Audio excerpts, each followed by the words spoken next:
I'm Michelle Yu, and welcome to For the Record here at Law and Crime Network. Amber Heard is still on the stand under direct examination in Fairfax County, Virginia, and today marks day 15. If you're just tuning in, the Pirates of the Caribbean actor Johnny Depp is suing his former spouse for $50 million, claiming that her op-ed in the Washington Post, which detailed his domestic abuse in their relationship, was false and cost him his reputation along with several acting roles. Now, Depp is also claiming that he is the real victim of abuse in their relationship, but there is so much more. Heard is countersuing Depp for $100 million over his alleged scheme to tarnish her reputation following the op-ed.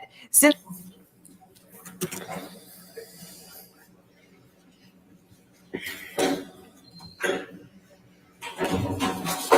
Hey, Gina. We're in California.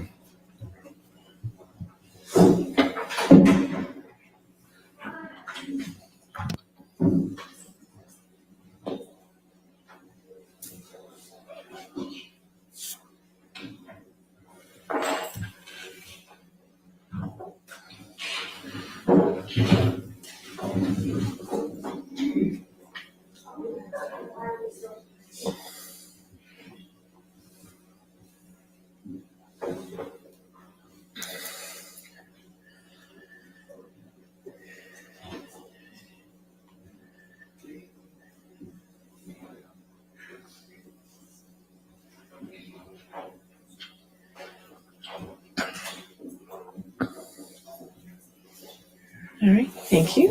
All right, you be seated. Your next question. Thank you, Your Honor.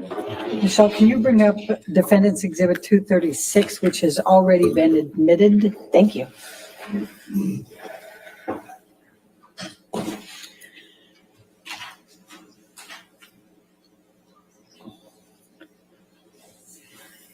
Amber, I'm jumping back to the Boston plane incident just for a moment. We had a lot of different texts and a lot of exchange, but I just wanted to point out to you, this text message is from Mr. Depp to you, correct? Yes, it And is. this is on 5/25, the day after the Boston plane incident? That's correct. All right. And he is saying, once again, I find myself in a place of shame and regret. Of course, I am sorry. I really don't know why or what happened, but I will never do it again. I want to get better for you and for me. I must. My illness somehow crept up and grabbed me. I can't do it again. I can't live like that again. I know you can't either. And I will for both of us, starting today. I love you. Again, I'm so sorry. So sorry. I love you and feel so bad for letting you down. Do you see that? I do. And was that the message that you testified to, that he gave you? Yes. Okay. All right, now I'm going to jump back to where we left off. We're up in January of 2015. Danish girl, you're filming in London, is that correct? Yes, that would have been January 2015. Okay. Now, we heard some testimony from Isaac Baruch earlier about a telephone call that you had with Mr. Depp. Do you recall that call? I do. Can you please tell the jury and remember to tell them what Mr. Depp was saying on that call? Hi, Elma. And you can give the back. I didn't mean to cut you off on the context. Go ahead. Is it okay to, the nature of the conversation was pleasant?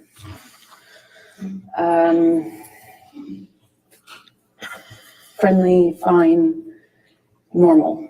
And then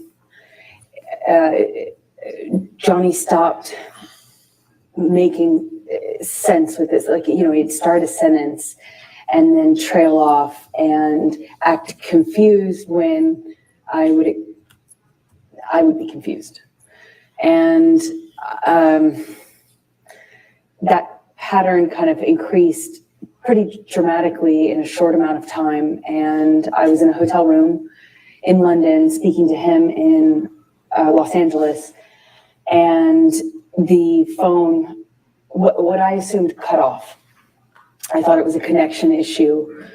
And I remember getting out of bed and walking into the bathroom to get something, and I was redialing him.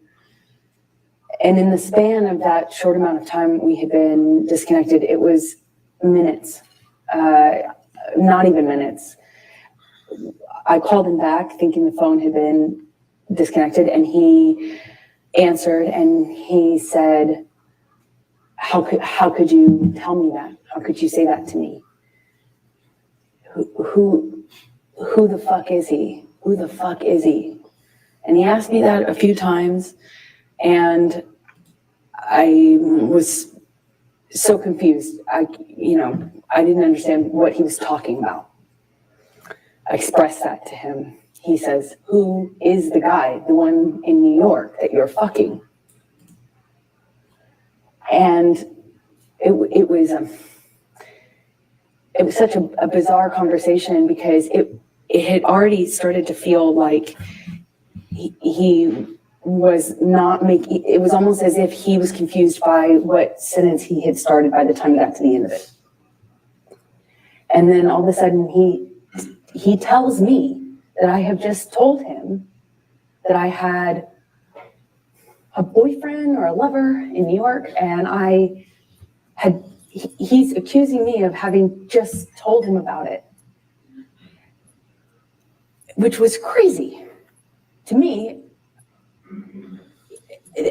Not only was that not accurate, I would never have communicated with him like that. More or less called him on the phone to do it and then call him back and wonder what the connection issue was. It was just the most bizarre thing. But he was so worked up, incoherent, and accusing me of having had this conversation with him. Eventually the line drops out, and I spoke to the person who picked up the phone. Okay. And how did that end? I no longer spoke to Johnny. I probably can't say what the person told me. Are we talking about Isaac Baruch? Yes. Okay. So without saying what he said, you had a brief conversation with Mr. Baruch, and that was the end of the call? I did. That was my understanding. Johnny was passed Objection, out. hearsay. Okay. Stay. All right. January 25, 2015, Tokyo. Please tell, it's the premiere of Mordecai, correct? Did you accompany Mr. Depp to Tokyo for the premiere of Mordecai? I did. When I was, Please tell the jury about that trip. well, I had just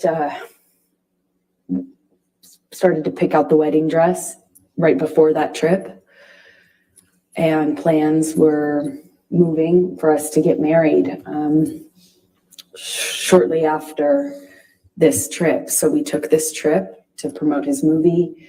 I went with him. We got in an argument in the hotel room, and I said, I don't remember what I said to him, but I said something snotty to him that provoked him. It provoked him. And when I walked into the hallway, he grabbed me by the arm and slammed me up against the hallway wall. And I kind of struggled with him, tried to push him off of me. And I managed to get out of his grasp enough to take a few steps, and I kind of curved around and went into the closet.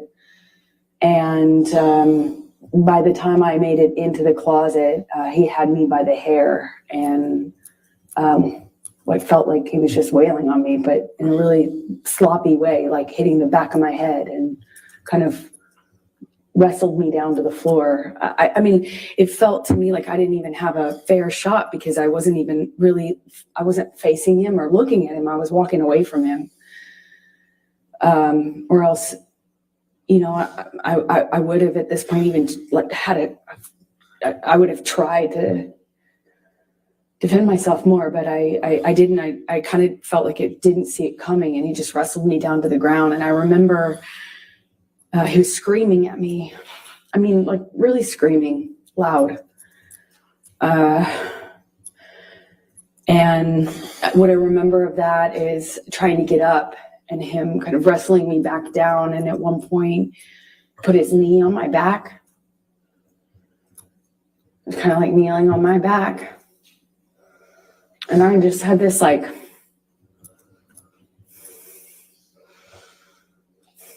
struggle with him. And I look at him and he's still got his glasses on. I just remember looking at him and thinking that was so, I mean, he just looked like he hadn't been through anything. You know, he still had his glasses on, sunglasses. And he was screaming at me that he hated me, that it was over, he didn't want to marry me. He was disgusted. He was disgusted. He made this mistake. It was a big mistake. And everyone hated me. And I remember crying on the floor. Just, more than anything, I was heartbroken. I thought maybe he was serious. I thought maybe, God, he doesn't love me. Maybe he really feels this way. It broke my heart. Broke my heart. I wanted to marry him so bad. This is the man I loved, you know. Yes, it was awful at times, but I loved him and what he was Objection, Your saying. Honor, non-responsive. Overruled. I don't buy What he was it. saying to me hurt just as bad as anything else. I just remember that If you guys noticed, I said it before. closet floor. She'll get all And- like emotional to the point of crying, and then right when she should be or start to, it just stops. As embarrassing as it is to say, I went up to him at some point. I don't know how much time had passed. He was sitting at the piano in the living room of the hotel room that we had.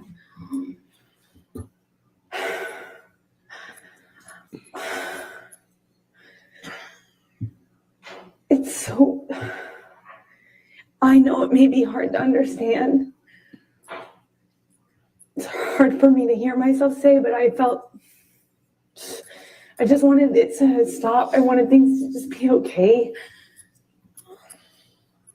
And I just sat next to him on the piano and I just leaned my head up on his shoulder, and of course I was mad. Of course I was mad and felt it was horrible what he'd done. But on the other hand, I wanted us to be okay. I could just put I could put the physical stuff in a box, and I just kept going back on how much I love this person. So just put my makeup on and went to the premiere with him and walked the red carpet with him. And I remember in the car checking my phone obsessively for pictures because my dress was backless. Of all times to have a backless dress. And then I was just looking at I can't believe she's crying. I was looking at pictures. I was on the red carpet. It was surreal because I was checking for bruises and making sure that nothing, like there would be no marks on me, and we just looked like this other thing on this red carpet when it was just.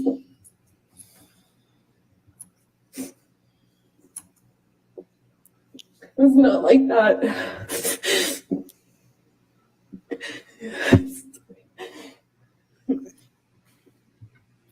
It's embarrassing. You know, it's hard to. I'm sure it's hard to. Objection, Your Honor, non-responsive. I'll sustain the objection. Next question. I'm going to take you to February, the next month, 2015, to your wedding. Can you please tell the jury about your wedding? I've never seen anybody cry without tears. Except for her. So we get and, married in Los Angeles. Our little friend down here. I get a sense that it was wedding, running much- around Los Angeles. It was I was so, getting married that day, and I remember running around I went to therapy and, got ready, and Johnny and I met at the Penthouses downtown, and I wore a white dress and a veil had bobby pinned in my hair. And I walked out of that penthouse. I met with Johnny in the hallway, and I thought he looked so handsome, and he seemed happy. I wonder if she studies her video. And I felt Hey, he looked up actually. He we just were looked up making while the he was right drinking. decision. I was so looking forward to having this. I thought we'd get married and we'd have stability, safety. So we get in the car, we get into actually Johnny's car, and for the second time since I've known Johnny, he drove drove us in his truck. It was weird being in the car with him alone. We didn't have that. And we drove to his mom's house, and a justice of the peace arrived, looking kind of surprised.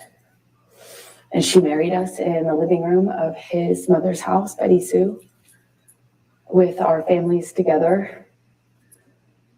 My best friend, my mom, his mom. We ate food with the kids. They were there.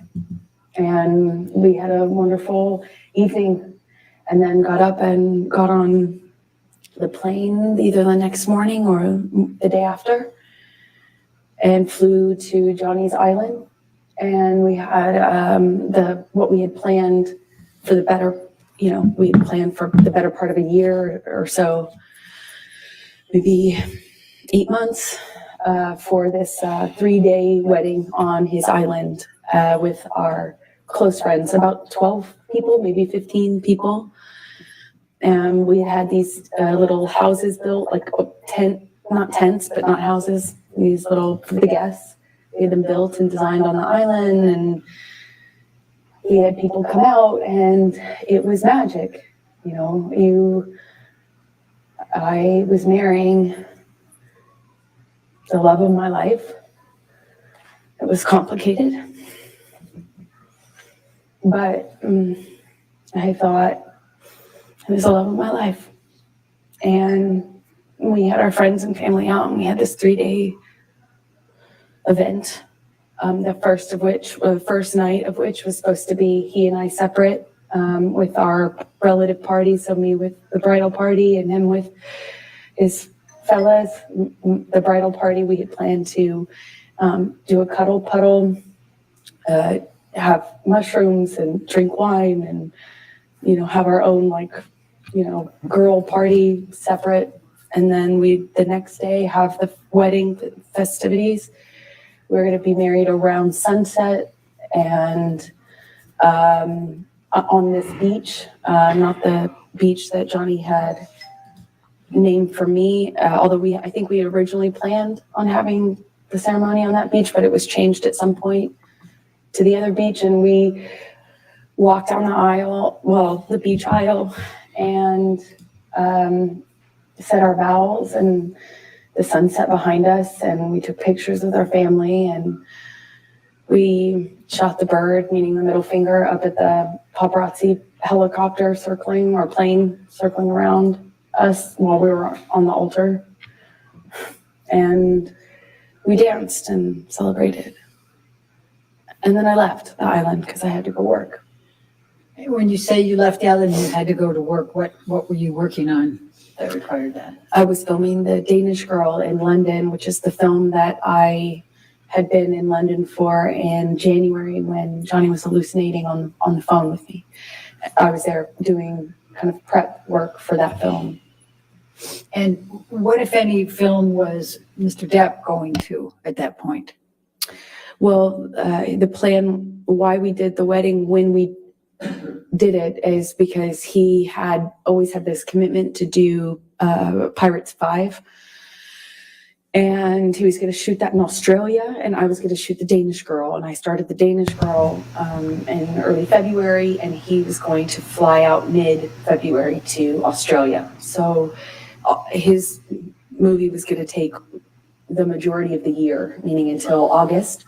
So maybe longer. So the plan was to do it when we did it so that we didn't have to wait until the fall of the following year. So shortly after I left, Johnny returned to Los Angeles and then flew from Los Angeles on to Australia to shoot Pirates 5, excuse me. Okay. And what was the plan for you when you finished with Danish Girl? The plan was always for me to wrap on my movie and then come and join him in Australia, where he was filming Pirates 5. Okay, and when approximately was that? That was March 3rd. March 3rd that you wrapped, that you finished with Danish Girl? I believe, I can't recall the exact date, but I believe it was around that time, yes. Okay, and then tell the jury, where did you fly to get to Australia? How long of a turnaround was it for you to get to Australia? It was about 24-hour, I think it's about 24 hours. I could be mistaken on the exact amount of time, but I remember it's quite a distance from London. I was filming in London, he was filming in Australia. Effectively, you have to fly 12 hours, stop, get on a different plane and fly, I think, around the same amount of time, if I'm not mistaken. Okay, so when you arrived, before He's you right. finished wrapping with Danish Girl and were heading out shortly before, what, if any, communications did you and Mr. Depp have? Hearsay. Well, at first it was great. Even though we were separate, it was so hard to... See the attorney back there? She's ready to push the so button. hard to... She's got her finger on the button. She's ready leave to right after you object. get married. Hearsay. Especially considering that in Johnny and I's relationship, it was always so much worse when I went away to work. That's when problems started. So that was hard, but we communicated pretty consistently and it was positive until it started to change. And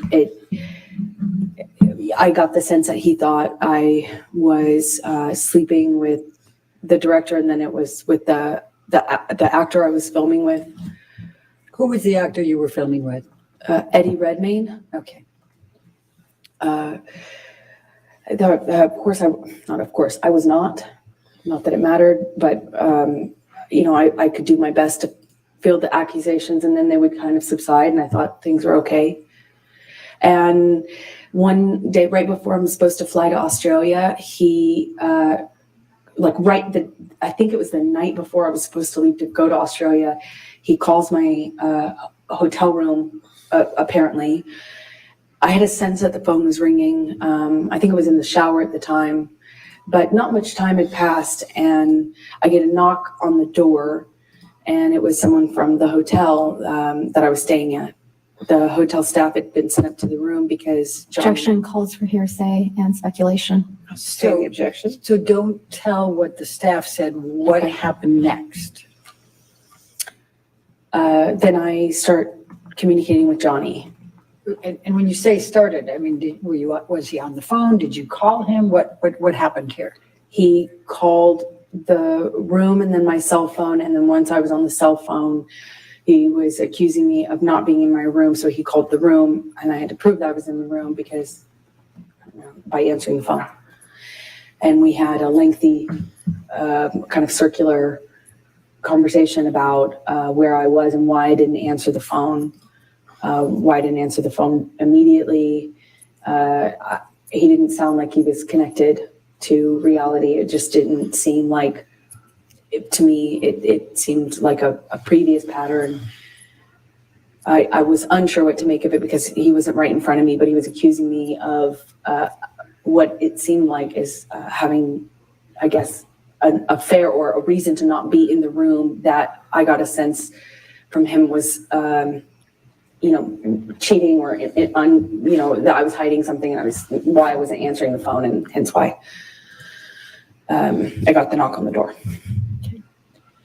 That was right before I left. So before you headed to Australia, what, if any, requests did you make of Mr. Depp for him to get you MDMA? That's ridiculous. Why is that ridiculous? Because I would never, since that time I learned my lesson the hard way on the plane to Russia, I would never do MDMA with him. I'm asking for a problem in that case. Like that, I would never do that. Okay. So you flew to Australia and met with Mr. Depp, right? And I'm going to, can we pull up defendants 1809? And Your Honor, these are some of the pictures that Mr. King, you may recall, was testifying earlier, said he had on his phone. Okay. And then those were given, so. So I don't have these, is what you're saying. Okay, that's fine. 1809. Correct. I'm just going to show you a few pictures. Amber, do you recognize, and I realize you didn't take this photo. I'm going to move the admission of it though, Your Honor. Any objection to 1809? Yeah, thank you. All right, 1809 in evidence. You can publish. And let me pass one up and give one to the other side. We tried to, given the strangeness of this. May I put your, Yes. Thank you. I appreciate it.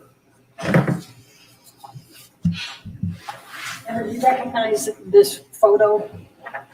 I do. And could you tell the jury what this is? That is the driveway leading up to the house that Johnny was renting while shooting Pirates 5. Okay. And then I'm going to try to make this a little faster, and I'm going to go 1810. Ms. Butterhoff, if you have a series of photos, if you want to Yes. show council what they are, maybe we can get them entered all together and then you could just Yes, go on with your questions. yes. In fact, and these are all I will represent, ones that we got from Mr. King. All right, if you want to take a look at them. And Your Honor, if I may just approach, I'll give you the whole stack. Okay, that's fine.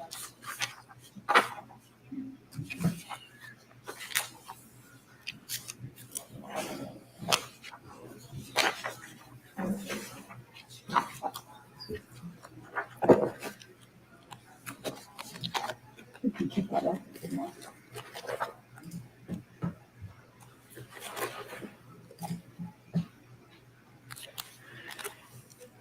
But by the way, Amber, do you see those kangaroos in there? When I was pulling up to the house, I saw kangaroos as well. This was a pretty big driveway. It was a pretty I don't have ice. any objection, sorry. No objection to any of them? I don't believe so, Your Honor. But make sure you look through them all too. I just want to make sure, because Thank I'll you. go ahead and read them into the record once you have looked through them all. And then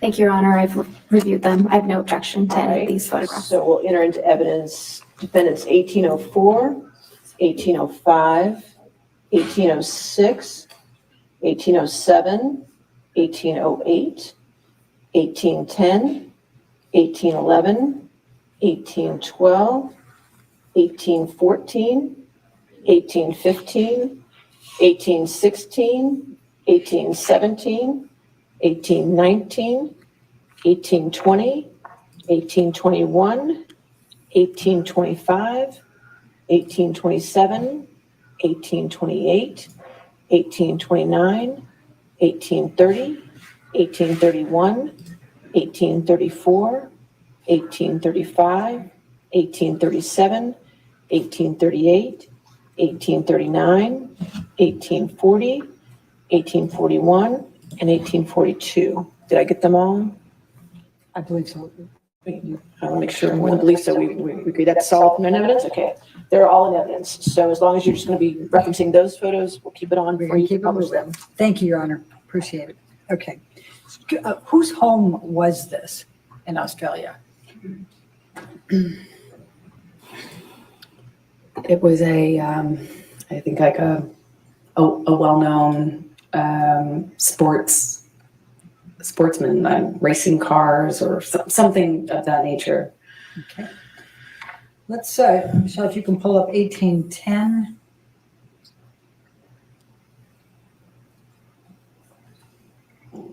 Is this another picture from that home?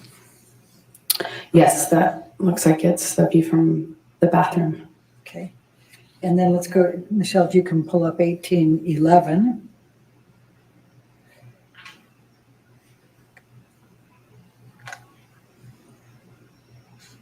Is that a picture of the home? That's the house, yes. Okay. And let's go to 1812.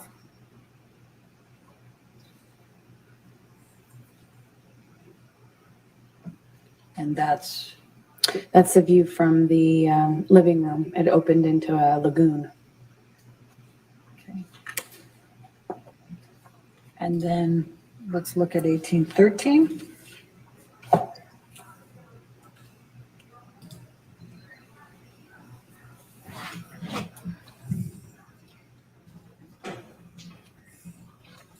I guess that's just another view, little over of the swimming pool, correct? Yes. Okay, and then let's do one more, 1814.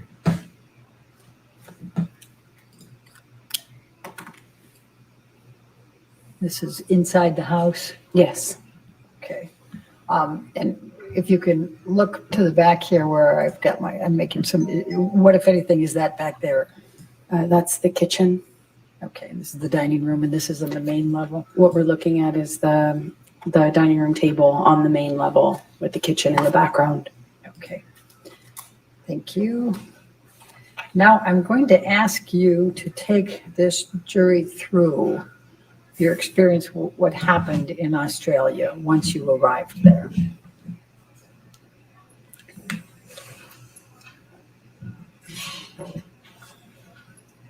Well, I was nervous because of the conversations that I had with him before I left. And then in transit, I stopped in Dubai and spoke to him too. So I was a little nervous, but he indicated me that he wanted me to come. He said, I miss my wife at the end of the phone call that we had in the airport. I called him from Dubai. And he said, I miss my wife. I felt, okay, safe to, it's good. And I missed him so much, that's all I wanted to do is see my new husband. I flew in, I arrived early. I walked into the bedroom. I was so excited to see him. And he was so, like, he'd lost a ton of weight. So I just knew something was up.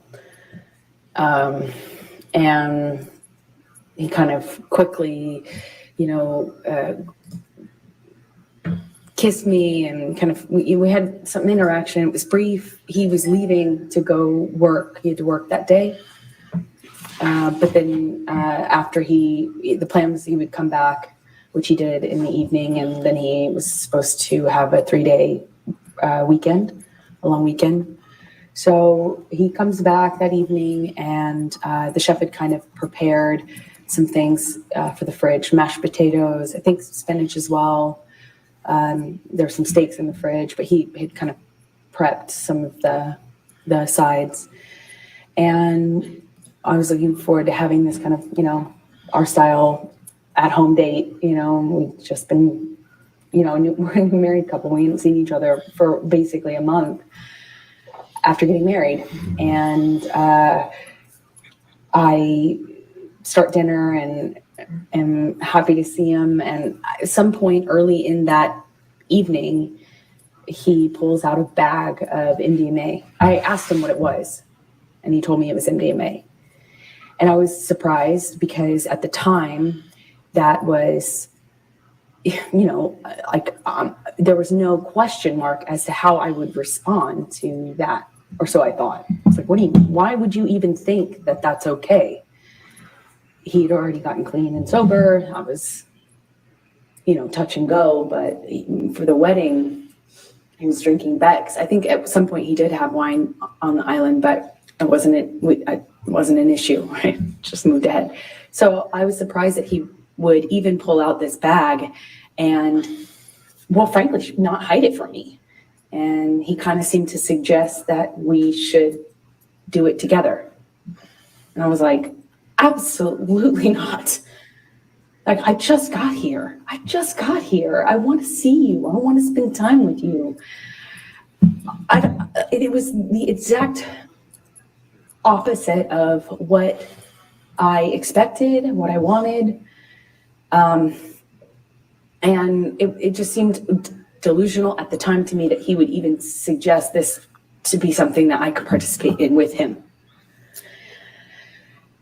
If you had been through what I had been through at that point, it's crazy. And at some point, he drinks in front of me. At first, I think it was like a Malbec or a wine or something. And I remember we hadn't, it kind of started an argument. And that was upstairs in that room that we just looked at a picture of, by the sunflowers. That's more or less where we were standing, just closer to the kitchen. And we get in an argument and I shove past him, just stomp off. And he grabs me. We have an argument about me walking away and am I walking out of this? And in my head, I was like, I actually wasn't thinking of leaving yet, but that would later be going through my mind. We had a brief interaction, and I don't remember the exact sequence of things. I wish I did. I have a lot of flashes. It gets a little bit more confusing from my ability to recall everything in a linear way a little later on as things got crazier. But for this part, the first night, what I distinctly remember is at one point, I don't think I had gotten very far, or maybe I came back into the room, but when he shoved me, I went flying across these parakeet floors. I mean, just skidding across these floors. And I remember thinking it just looked so easy for him to throw me around like that,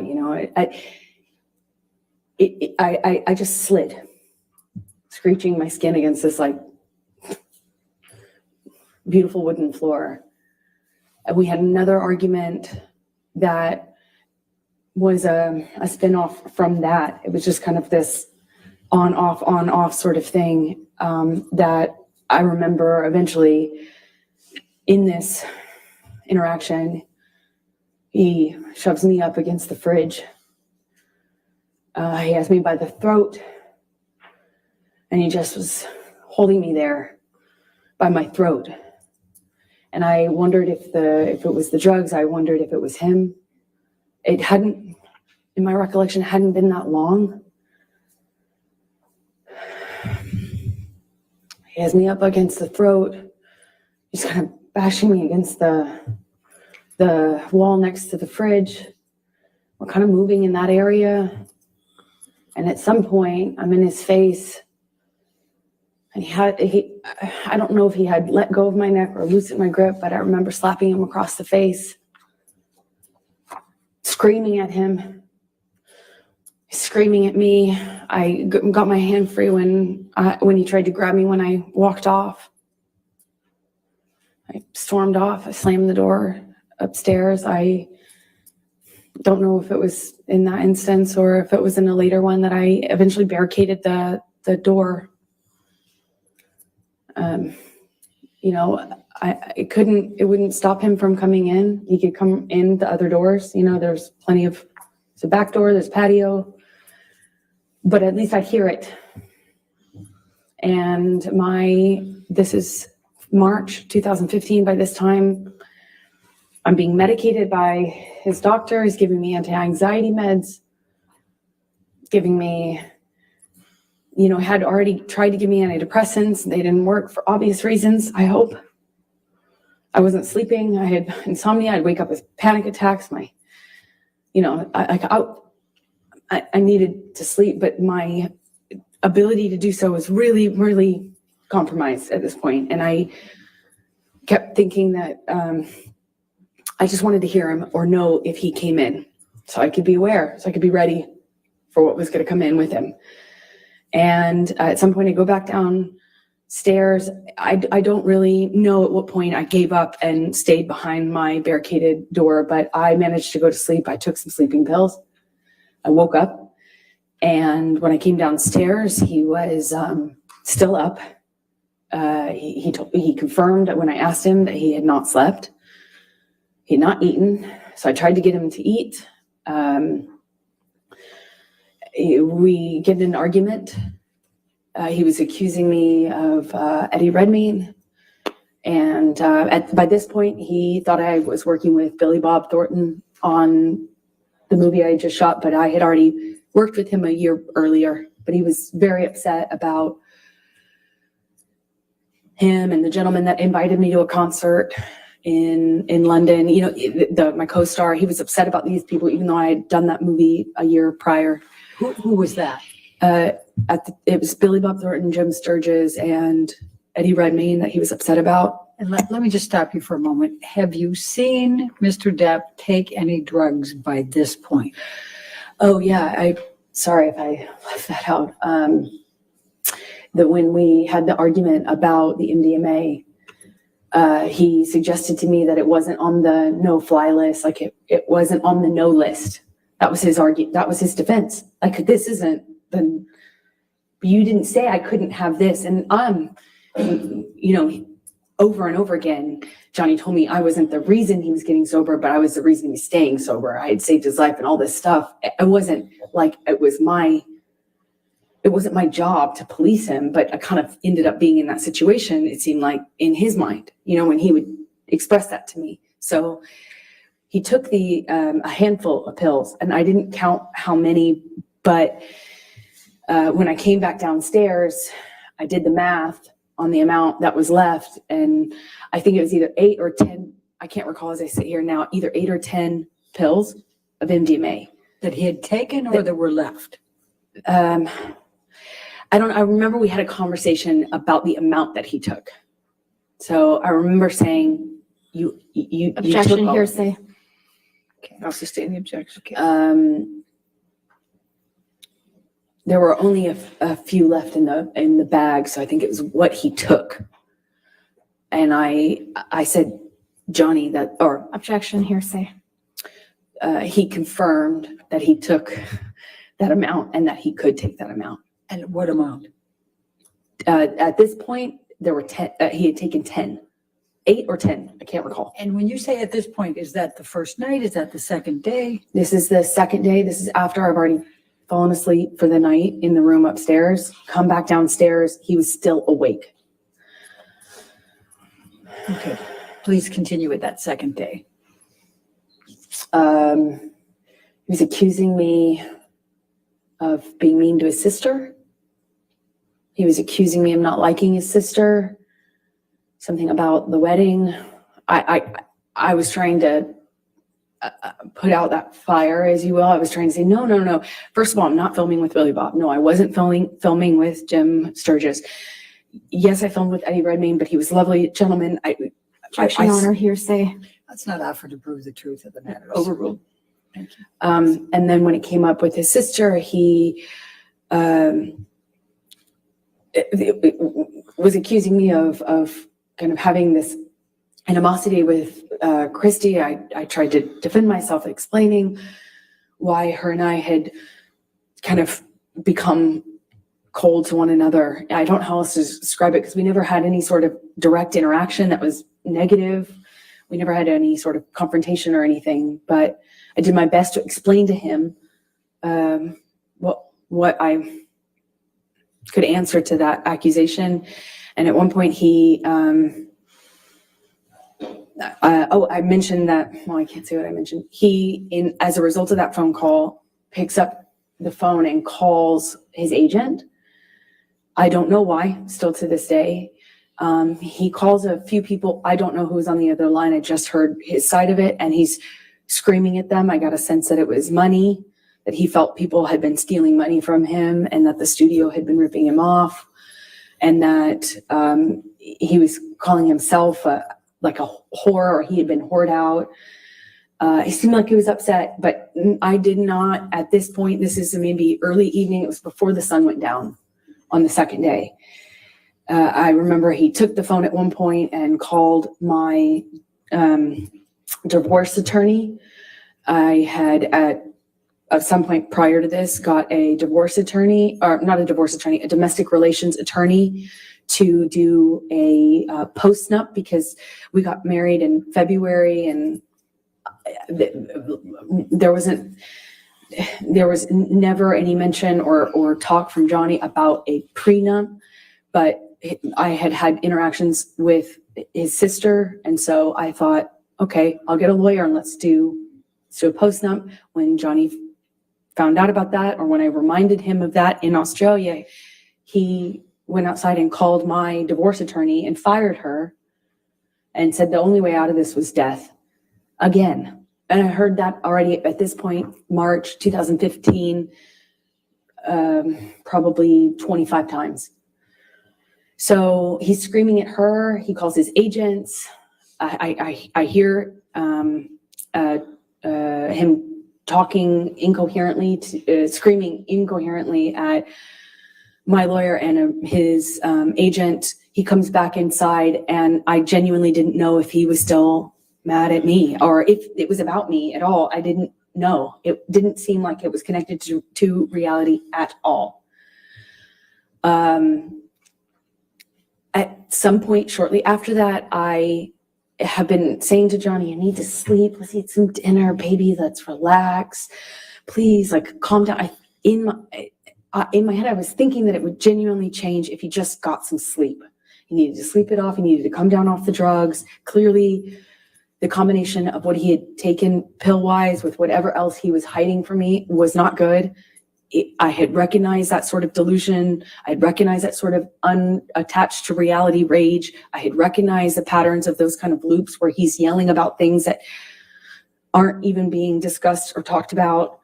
I knew already that he just needed to sleep it off, clean up, sober up.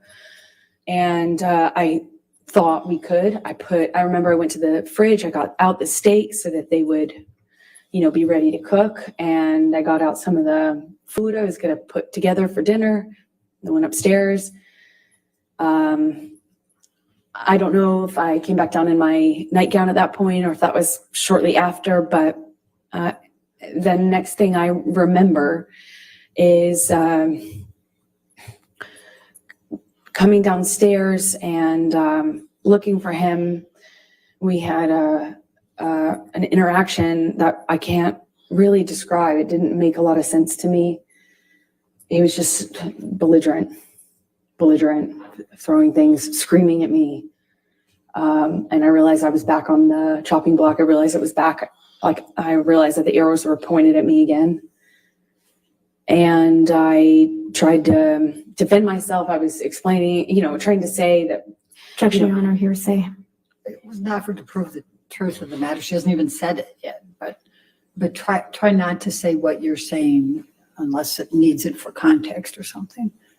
Try to say what he's saying. I'll sustain the objection. Okay. He was just belligerent. I don't know how to describe to you because it wasn't making sense. It wasn't making sense. I don't know how. I don't know how the immediate next like string of the next part of the violence actually even initiated, but again, he has me up against the wall, and I remember this time he slams me up against the wall hard. I mean, I hit my head hard. And this is a wall next to the, I say kitchenette, but it's more of a bar. I remember there were these cooling fridges, and I remember kind of being slammed up against those. I remember pushing him off of me. I remember the name calling, the whore, the slut, the fat ass. I remember a lot of name calling.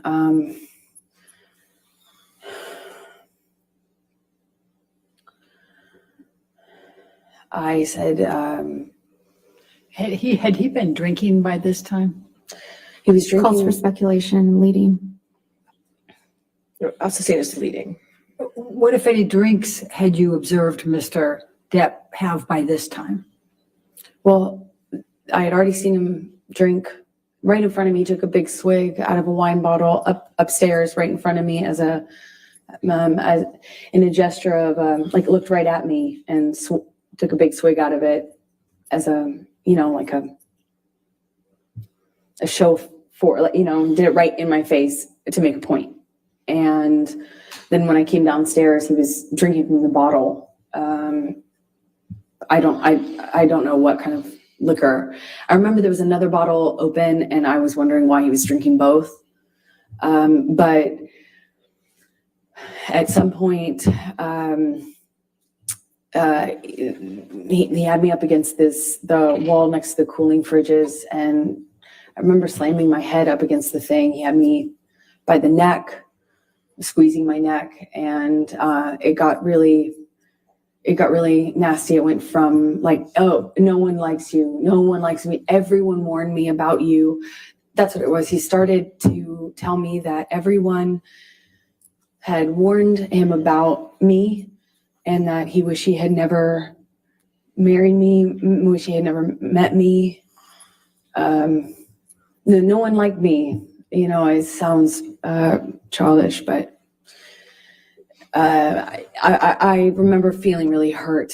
And then at some point I shoved him hard to get him off me, and he shoved me back, and he said, "You want to go, little girl?"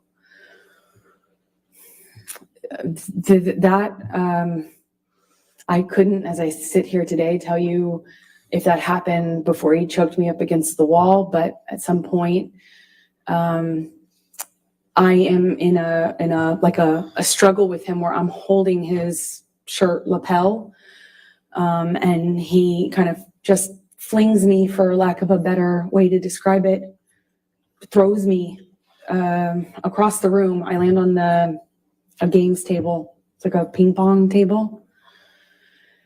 And I don't know if I was holding on to him or if he pursued me separate, but he gets on top of me on the games table and is just whacking me in the face, like repetitive. We struggle on the games table. I don't know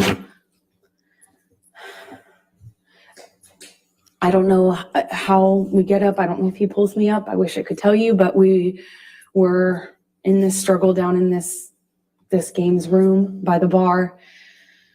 And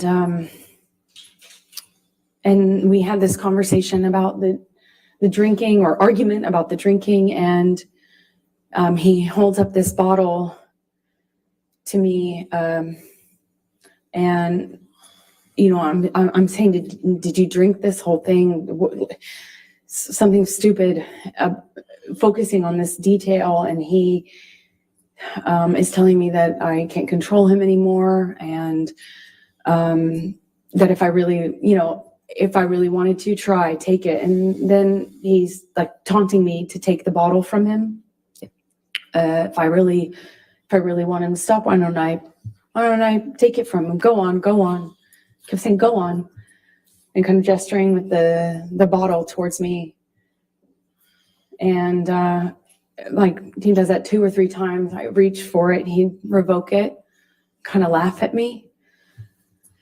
and he's holding out the bottle. I think like maybe the third time or so I get a hold of it. I pick it up and I slam it down on the ground right in between us. It's a tile floor, a white tile floor. And I smashed the bottle on the floor. And that really set him off. So stupid. Sorry. It was like a light bulb switch went off. And he starts screaming.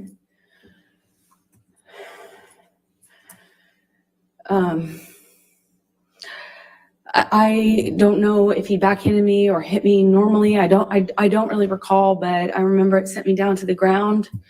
I remember by the time I picked myself off the floor, I stand up. He's got a bottle in his hand. He threw it at me. It missed, thankfully, but I kind of pulled myself back into the bar area.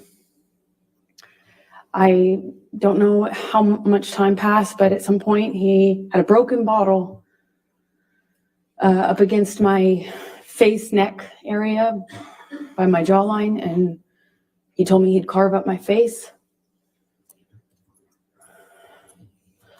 I don't know at what point in the evening. I couldn't tell you what sequence-wise when that happened, but it was terrifying. It wasn't the first time he said that to me. He said that to me on the plane as well.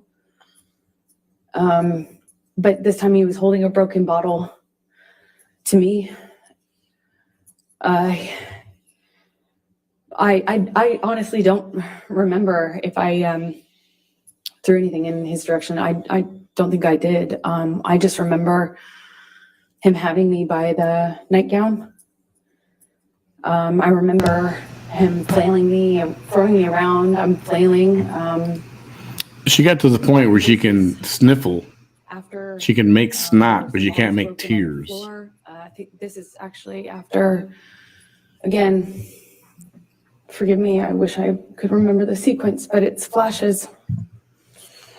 He's throwing these bottles at me. I remember retreating. There were also cans, like soda cans, beer or soda cans, and they're coming at me one after the other, and I keep pulling myself into the bar area. There's a bar behind me in like I don't know, like an L shape.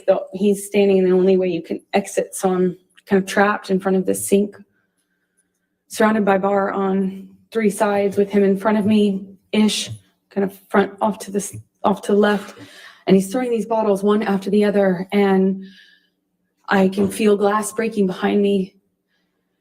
I remember feeling one of them go by my head really fast. I mean, a real velocity. I remember being terrified. I remember I couldn't move. I couldn't go anywhere. I eventually trying to, he ran out of things to throw. I think that's how I moved myself towards the exit. And I believe that's most likely when we got kind of in this struggle by the bar area, because I remember my feet slipping on the tile as he was slamming me from the wall to the countertops. At one point, he has me up against the wall and he's punching the wall. He had my, nightgown and it kind of ripped it off my chest. I remember at one point he's teasing me, taunting me that he has my breast in his hand. My nightgown came completely off. It was ripped off of me. So I was naked and I'm slipping around on this tile and trying to get my footing. And I remember slipping on this tile. Glass was underneath me, and I remember just trying to get my footing. I felt really destabilized and felt really vulnerable. I'm naked. And he's flinging me around, and at some point, I'm up against the wall, and he's screaming at me that he fucking hates me, that it ruined his life. I remember I ruined his life over and over. And he starts punching the wall next to my head, holding me by the neck. I get free from him. I kind of step back from him, and it's like his energy shifted to the phone. There's a wall-mounted phone on the wall next to where my head was, and he went from punching the wall to like realizing there was a phone there, and he picked up the phone and he's screaming. He's like at the top of his lungs, screaming, "I fucking hate you. I fucking hate you. You ruined my fucking life." And screaming at the top of his lungs, he picks up the phone and starts bashing the phone against the wall where I was just being held. And I remember kind of having some distance on what was happening and watching him do this. And it was like his energy had shifted, and I was that phone all of a sudden. And he was just over and over again smashing his phone into the wall, over and over again, screaming at me. And I was watching the phone every single time he pulled his hand back. It was just breaking into pieces. I remember thinking this phone is disappearing. He's smashing it to smithereens, just going into the wall. And at some point, he's on top of me, no phone, but screaming the same thing. "I fucking hate you. You ruined my fucking life." I'm on the countertop. It had me by the neck, and he felt like he was on top of me, and I'm looking at him in his eyes, and I don't see him anymore.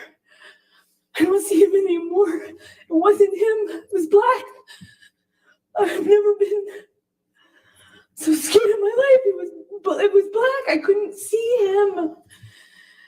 And he was looking at me, and I was trying to get through to him. I was trying to say to him in some way that it was me. I was trying to get through to Johnny, and I couldn't see him. I couldn't see him at all. And my head was bashing against the back of the bar, and I couldn't breathe.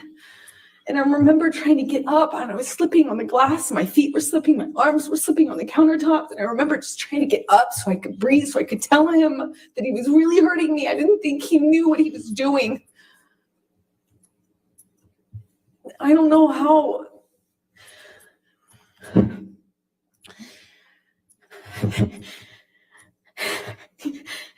Sorry.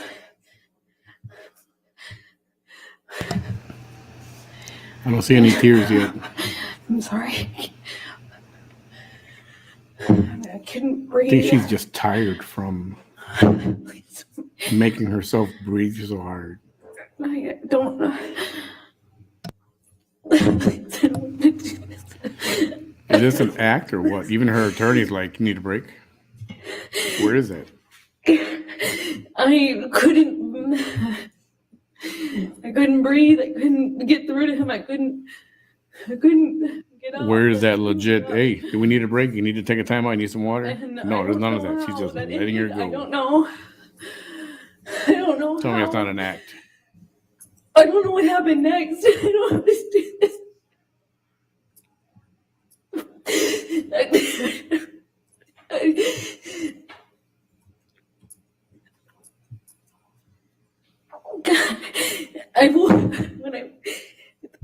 The next thing I remember, I was bent over backwards on the bar, meaning my chest was up.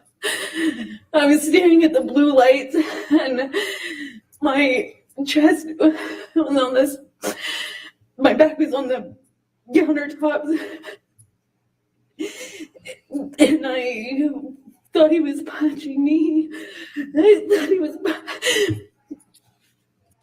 This is like when your little kid is crying because he wants something, but he's crying, but he's not crying. It was. I felt this pressure. He owned my pubic bone. He thought he was punching me. I just saw his arm. I could feel his arm moving, and it looked like he was punching me. But I could just feel this pressure. It was like it kept hitting him. It didn't feel pain. It was just a pressure on my pubic bone, and I don't know.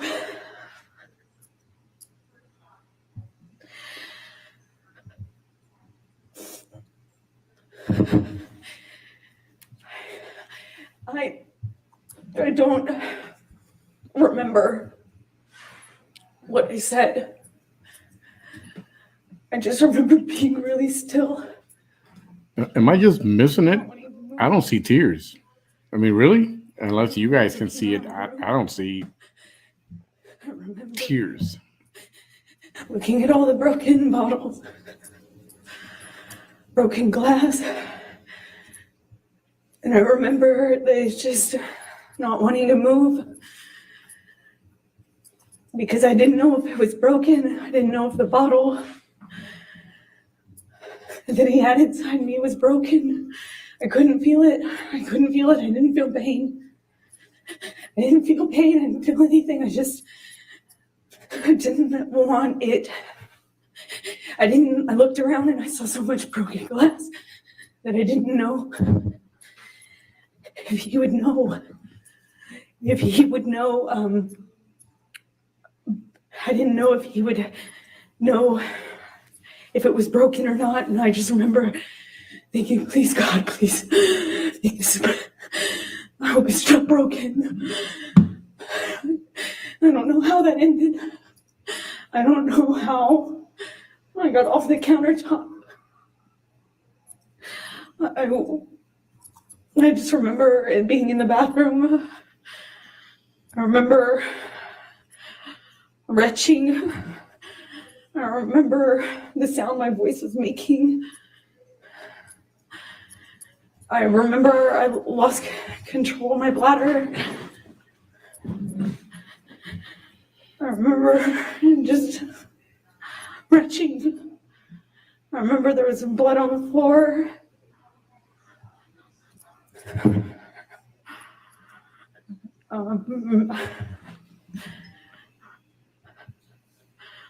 I got up at some point.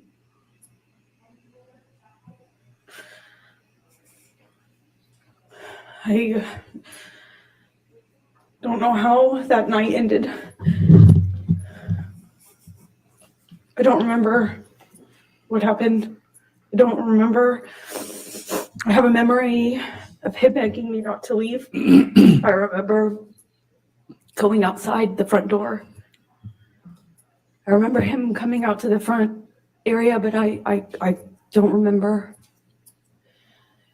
if that was before or after this. I don't remember. I just have that memory. I remember. She looks like Chloe Moretz, whatever that little girl's name is. Sleeping pills, not a bunch, like Chloe Grace Moretz. which is a lot for me. I remember falling asleep, or I don't remember falling asleep, but I know I fell asleep because I woke up the next day. I assume it was late morning. I could hear him downstairs. I could hear Marilyn Manson music, not in person. I could hear the music. Maybe he said it was Marilyn, or maybe I could recognize it. I don't remember, but I became aware of it. That's what I was hearing. It was blaring. It became clear, obvious to me when I walked downstairs. He was still up. He hadn't gone to sleep again. I walked downstairs and I saw this brown on the walls going down the stairs. And the brown on the walls became clear, like it became clearer, like lettering. And then it was obvious it was dried blood. He had written down this, that we had a spiral staircase, like white cream walls. There was blood on the carpet. I could see blood drips. I thought it was from my arms or feet, but it was drips. So that plus the wall writing, I saw this brown letters on the wall and then realized that he was trying, that it was meant to be a message, but it was incoherent. I saw what looked like my name, but I really couldn't make out most of the rest of the message. Walking down the stairs, I saw a bird in the house. A bird? It was surreal. I went down to the main level where my painting studio was, and I had some canvases out. It was in the living room area. She said surreal. I think this whole thing is by the freaking time I got surreal. down to the bottom of the stairs, the dried blood had been kind of taken over by paint. It was blue, navy blue paint, and then brown paint. And then it was, on the walls, on the lampshades, pillowcases of the sofa cushions. There was blood in the painting studio. The paint, my canvases had been covered with what looked like just brown, blue, green, red mess. It was just a mess. There was a painting. Sounds like a scat party. What the hell's going on? Painting that the owners had that had, like giant penis on it, and some other things. There was a table overturned, a bunch of broken glass on that floor. I walked downstairs where I heard the music coming from, and that's where I found him, blaring this music. He was in the study, which is by the bar games table area off to the side, and it was just glass and blood and broken window, and just, it looked like a mess. The table was collapsed, and I walked into the study. There was a couple unbroken empty bottles. I remember wondering where they came from. And he just looked, he wasn't there anymore. He wasn't there. It wasn't Johnny. He was standing at the office desk. He had his hand wrapped in this like rags, or bandana rags, and I think he took them down or somehow showed me, and he said, "Look what you made me do. I did this for you," something to that effect. And I kind of put together, it was covered in paint, and I put together that's like he was using his finger. I quickly became aware that that's what he was using as a paintbrush, even though there was lots of paintbrushes around. And we didn't have any sort of like coherent conversation, as you can imagine. I figured out he was missing a finger. He kind of held it up, and I said, "What did you do? When? Like, what did you do? When?" And I realized in my head that there had been many hours since this probably happened, assuming that was happened with the phone. So like a scene out of The case, Shining. I knew it had been way too long, that he had this blood, that he was bleeding. And I said, "I'm going to call 911 if you don't call Jerry now." I still don't recall which of us called Jerry Judge, his security. At some point we went upstairs. He came upstairs, but he went up to the third floor while I was in the main floor, the entry level floor. I went to make him a cup of coffee because he was demanding more Red Bull. And I was thinking that's probably not a good idea. I don't know why coffee would be so much better, but in my head it was. I thought maybe, I don't know, sober him up, or I don't know. The help was coming though. And I remember I made him coffee. As soon as I handed it to him, he threw it at the TV and started screaming again. It was like back to square one. Shortly after that, security arrives. I don't know how long, maybe a few seconds or minutes went by, not long, but they kind of find Johnny, or Johnny finds them walking out of the front door. and they were trying to figure out what was going on. And as they were kind of looking at him and and trying to figure out what the heck was going on, Johnny took his penis out of his pants and started trying to pee or peeing outside of the house, saying that he had more messages for me. He's And laughing. this is in front of security. And they kind of just like looked at each other and looked at him and kind of not laughed, but kind of half, played it off and corralled him. It was how it looked. It looked like corralling a wild animal back into the house with his penis still out of his pants, peeing or trying to pee. That's what he was indicating. And he went to the wall of the house. And I remember him standing at the wall trying to leave me more, saying he had more information for me. He was going to leave me more messages, more information for me. It made no sense. And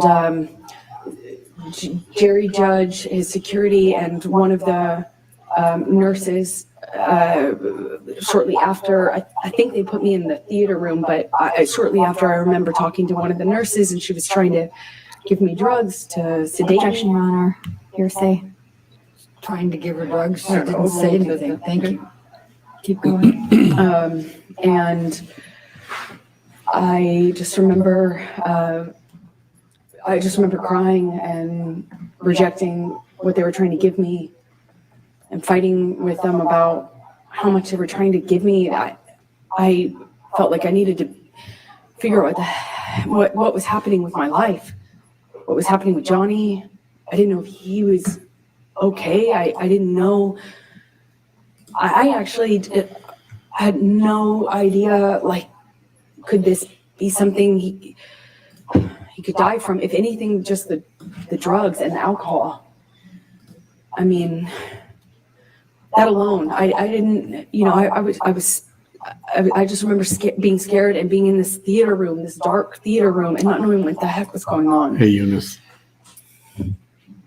I eventually was taken up to my room by one of the nurses, and I'm sorry, Debbie, and or suggesting I go up to my room. I went up to my room, and I took a quarter of what she was trying to get me to take, and I eventually fell asleep.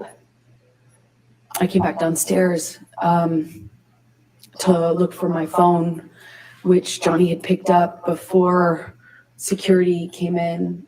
He picked up my phone and said, "We're going to get to the bottom of this." And he wasn't making any sense at the time. I understandably just different. Nothing made sense.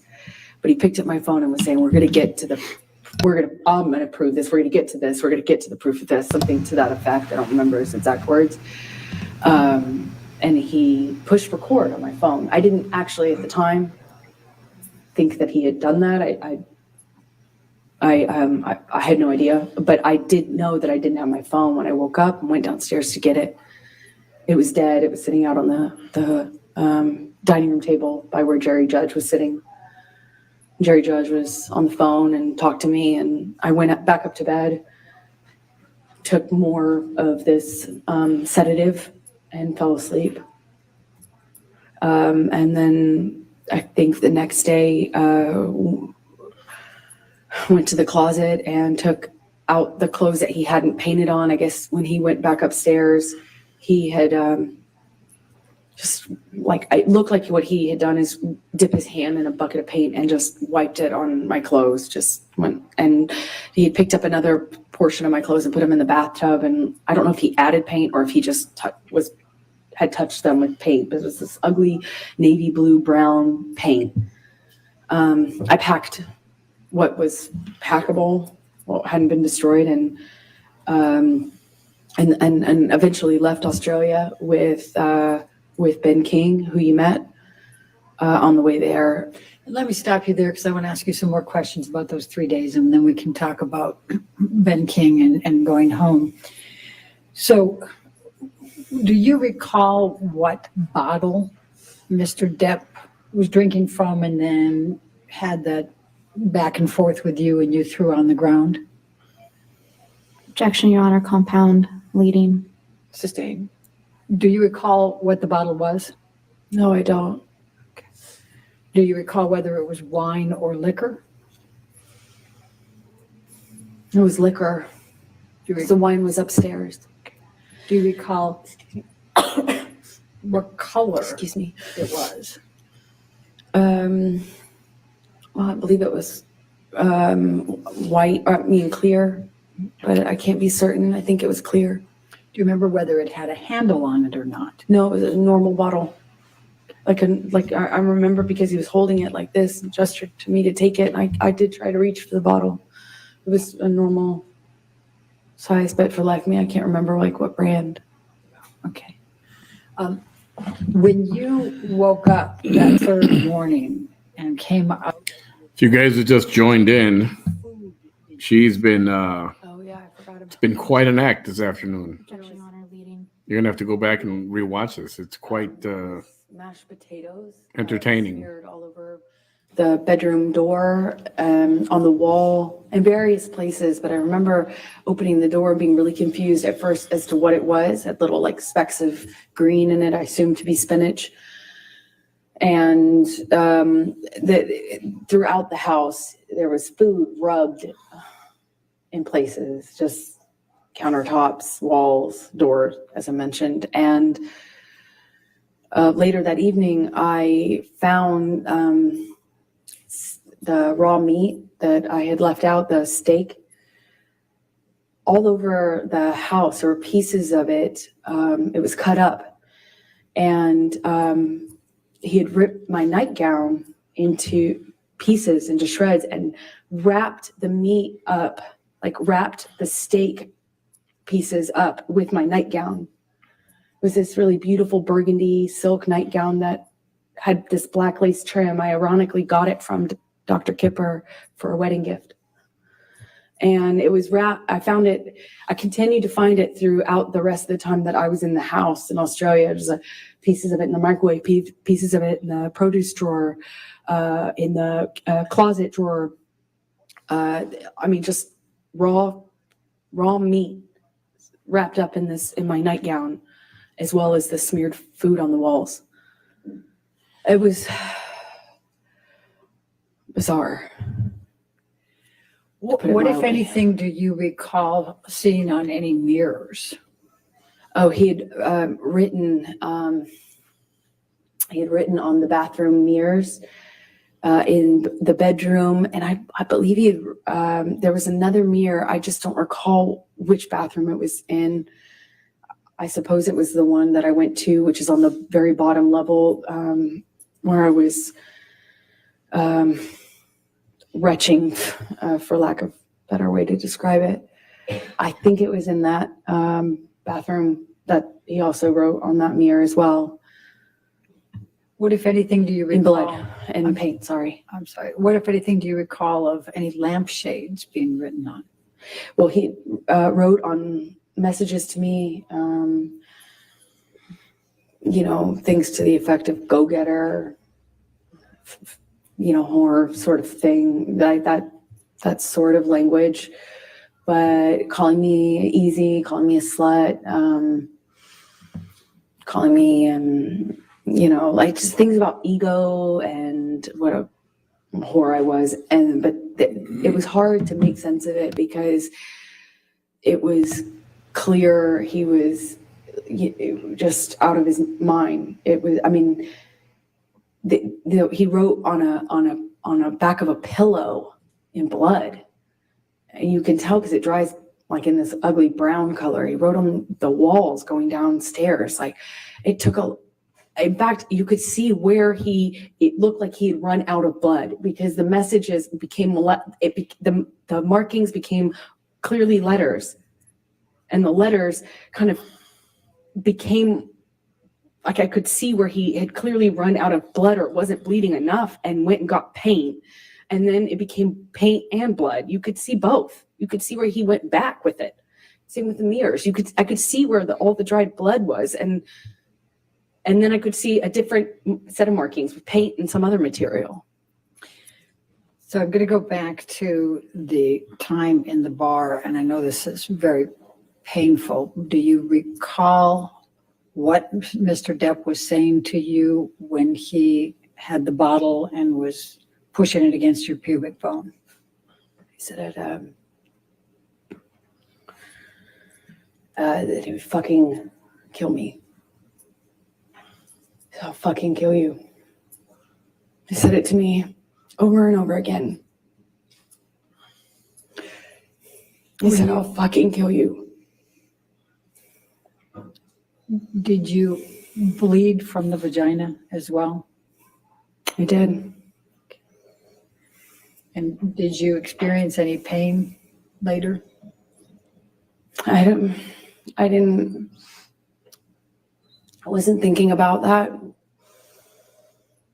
I was heartbroken. Eventually, I realized that I could be hurt because I was bleeding.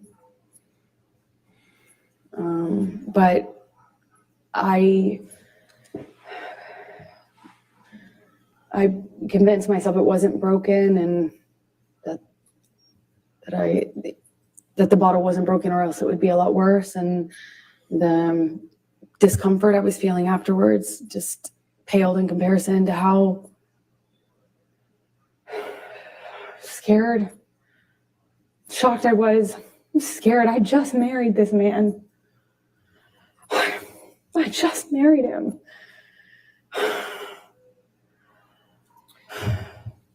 And forgive me for asking this, but I need to just make sure the record's clear.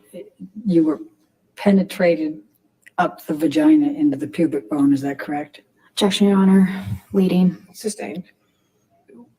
What, if any, penetration was there in your vagina?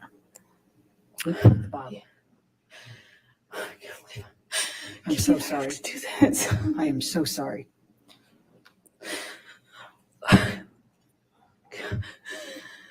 Johnny had the bottle inside of me. And was How come I don't believe that? shoving it inside of me over and over again.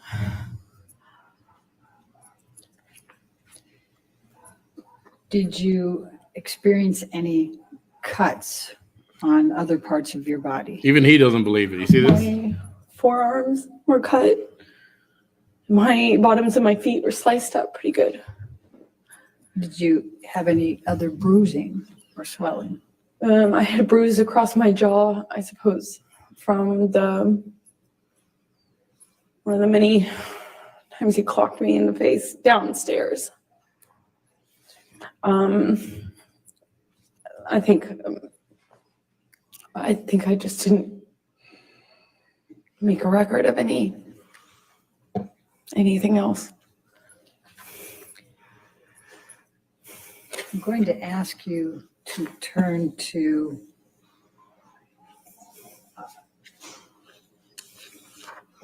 let's go to 1810. Well, actually, let's go to 1815. Michelle, if you can bring that up, defendants 1815. And I think these are all in, Your Honor, so if we could publish. they can all be published.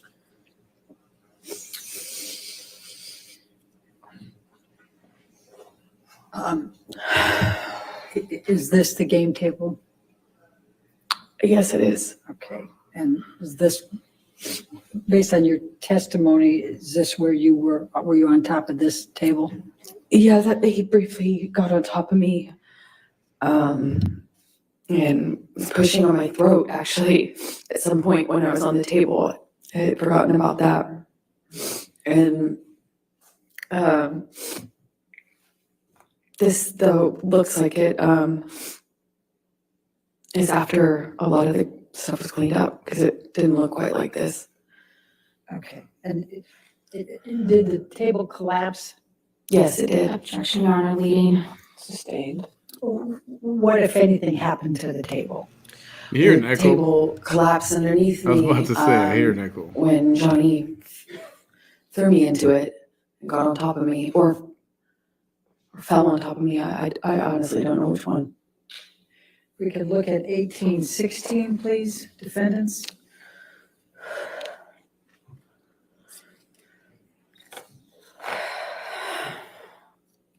Do you recognize this, what's depicted in this picture?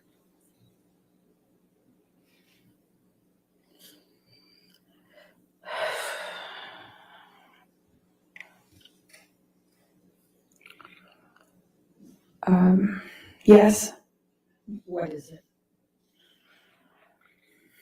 it looks like the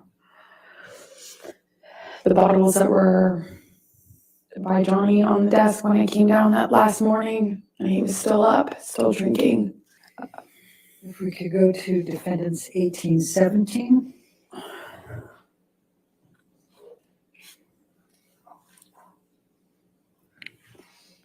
The bottle shape.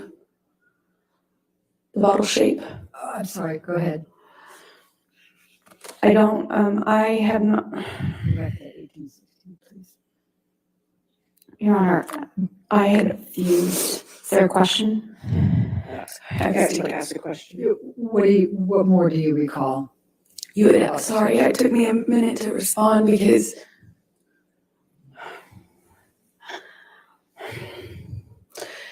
it's hard. It took me a minute to respond because I had not remembered seeing the bottle that Johnny was using on me. I didn't have a memory of seeing it. And this picture, I wasn't aware of until just the other day, yesterday, the day before. And I felt my stomach tighten up, like I was gonna be sick when I saw it. Because even though I didn't remember seeing the bottle, what I had remembered is a pressure, like something square, which is why I thought he was punching me. Yeah, I still hear an echo. Not from my end. I was feeling the square, something firm hitting me, like butting up against my pubic bone. Over and over again, I felt that pressure against my bone. It felt like a flat surface. But when I realized it was an object or a bottle and not his fist, which is what I thought, because his arm, I could see his arm while he was holding me down, saying he was going to kill me, but I thought it was, his arm looked like he was punching me. And I hadn't seen this bottle. I didn't know. And then this came out in Ben's evidence because he didn't share it until this date. Objection, Your Honor. Sustained. And so I recognize it. All right, now let's go to defendants 1817.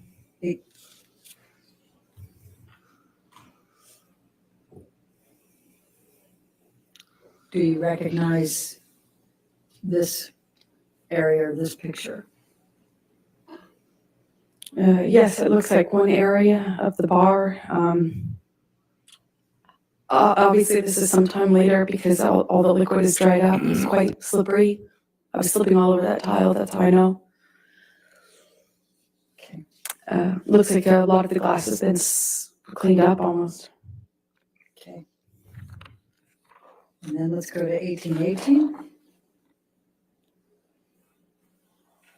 Actually, I can do I'm that. sorry, which, Yeah, I don't have that that's number. not in evidence. Yeah, and that's a duplicate. Let's go to 1819. My apologies. Okay.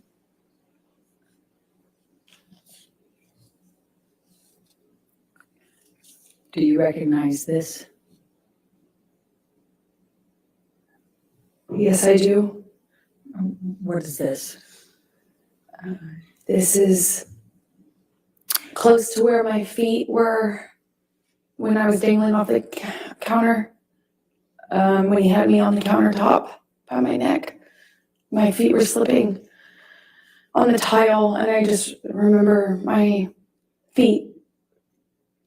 I remember feeling glass underneath my feet and slipping. I couldn't get up. I couldn't alleviate the pressure on my neck as he was crushing me. That's around that, not around, that's next to that. All the way at the end of the picture is the bar where I was standing when he was throwing bottles at me.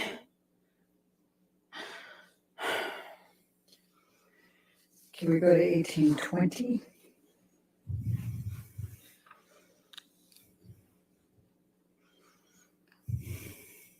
Do you recognize what's depicted here? The area. Yes, that's to the left would be where the wall-mounted phone was. Right to the left of that. To the right of that is the little L-shaped bar that I was telling you about, where I was trapped. And when you say to the left of the wall, I'm what do you sorry. mean? Is it off the picture or on the picture? So if you're looking at this picture, imagine up and to the left at person height, at site height, was and I don't know if it was antique, but it kind of looked old-fashioned, like an old-fashioned heavy. It looked heavy. I didn't pick up the receiver, but it looked heavy when I was watching it break. It looked like these really heavy glass. Excuse me. It's really thick, heavy, not plastic, but like a Bakelite or something heavy material on it. That's my best guess. So that would have been to the left, and then to the right would have been the very end of the bar that you just saw a picture of. All right, let's go to 1821, defendants. Johnny Depp looks like he's ready to go have some dinner. And do you recognize what's depicted in this photo? Yes, that's the bar that I was just talking about. Okay. Now, I see a phone on the right side. Is that the phone you were talking about? No, that's not. This is a wall-mounted phone. That's just a landline. And you see straight ahead at the very, if you look straight ahead at the picture, on the top part of that, it appears to be some broken glass. Do you recall, what do you recall of that? I recall more than just this window being broken. This is one of the windows that he broke when he was throwing things at me. My body was standing in front of that little kitchen sink you see at the end of the picture. I suppose that's some of the glass I felt though on the backs of my arms. Like when the window shattered. Okay. Let's go to 1822. 1822, I don't have in evidence. 1822 is not in evidence. That's exactly why I just went over here. Let's go to 1825, I think. Is that the next one, Your Honor? 1825 is in evidence. Okay.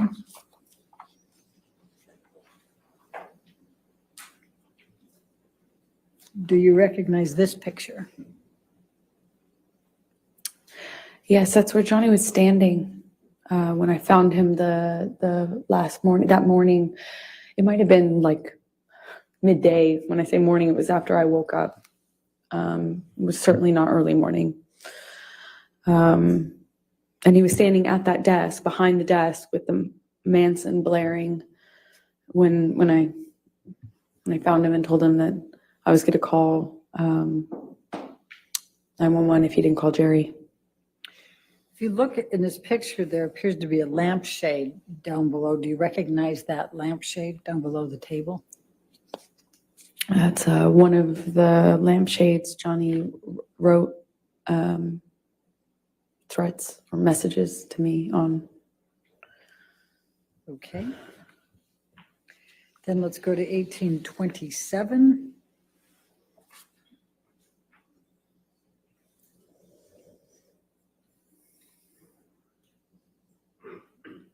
Do you recognize this? Yes, I do. That's my painting studio.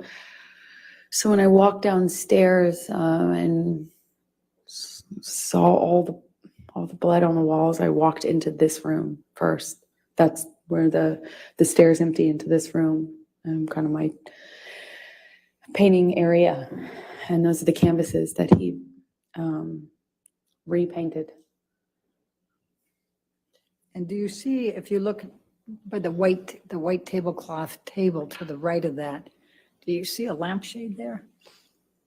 Yes, I don't know if that's the same lampshade or another one. Okay. Then let's go to 1828.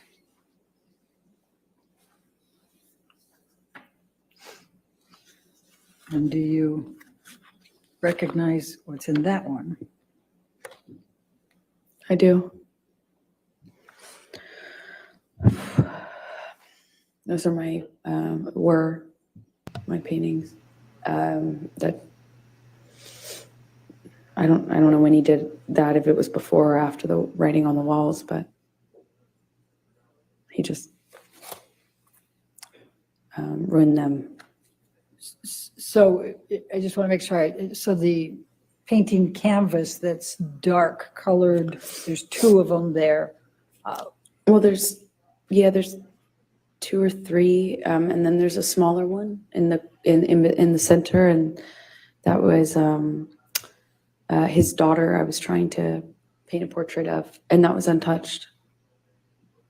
Okay, and then, but just so we're clear, the one directly in front of you that looks like it's just a lot of dark colors, was Oh. that dark colors before, or Objection, Your Honor, leading. I said, was that dark colors before? I'll sustain the objection. What, if any, change was there on that canvas? Oh, I'm a terrible painter, but I'm not that bad. That was not my painting. It was the start of a portrait, and he changed it dramatically. And then to the right side, on the other side of, more to the right than the one you already testified to, is that what that picture looked like before, or is that, So, Objection, leading. what if any changes were there to that picture? well, the three canvases were portraits, so they looked similar to the one that's in the center that I was doing of his daughter. And the white that's below, what if any changes were there to that, the white canvas that you see there? It just looks like the painting was. It looks like once he destroyed. Objection calls for speculation. Sorry. Sustain. Was there anyone else in the house besides Mr. Depp and you? Not that I know of, no, and no one was around. Okay. Do you have any reason to believe somebody other than Mr. Depp did this? Objection, leading. Sustain. What if any reason do you believe that Mr. Depp did this? Objection, That was not, what if any? What's the objection? leading. No, I'll overrule that objection. Thank you. It was just Johnny and I in that house over the course of those 3 days, roughly. There might have been somebody, his assistant or something, come on the first day or second day, I can't recall, but for the majority of for the entirety of what I've been describing to you, it was Johnny and I in that house. And did you do any of this? Did you No. create any of this damage? No, I'm also gonna take a look at the white tablecloth to the right there. and also Johnny was covered in paint, so. To answer your question fully, that's also how I know. All right. So I'm also just going to draw your attention to that white tablecloth over there. Does it appear to have some paint on that as well? Yes, there was paint all over the place, to say it plainly. Now, the painting that you indicated, there was a large penis, I believe. Where was that? I believe it was just, like, if you're looking at this, I believe it was on the wall, almost right next to the painting directly center that we're looking at. That's my best recollection, but I can't be entirely sure. Okay. Let's go to 1828. I think that was 1828. Oh, 1829, my apologies.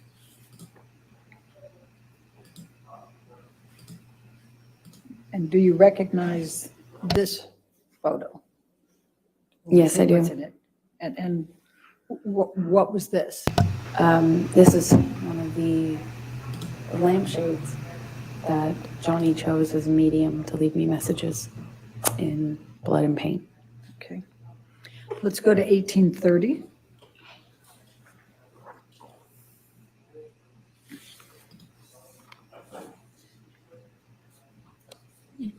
Do you recognize this?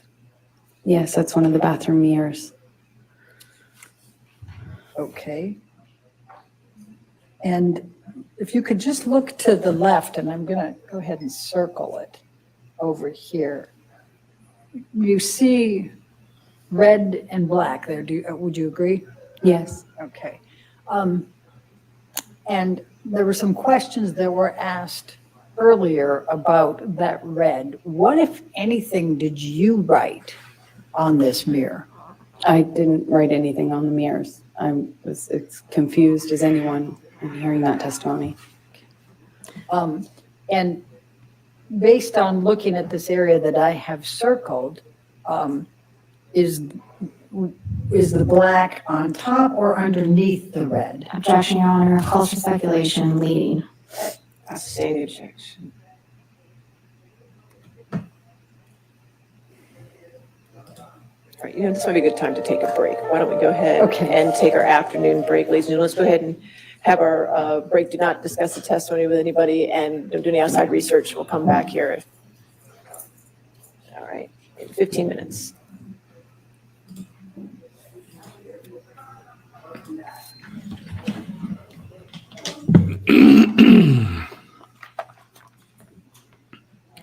All right. Gonna take a break as well, but I'm gonna leave it here because 15 minutes it'll go by real quick.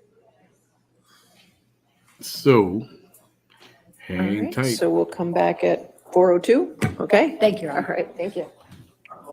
3:02. I'm gonna leave it here. Be back in a minute, right?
Okay, all back?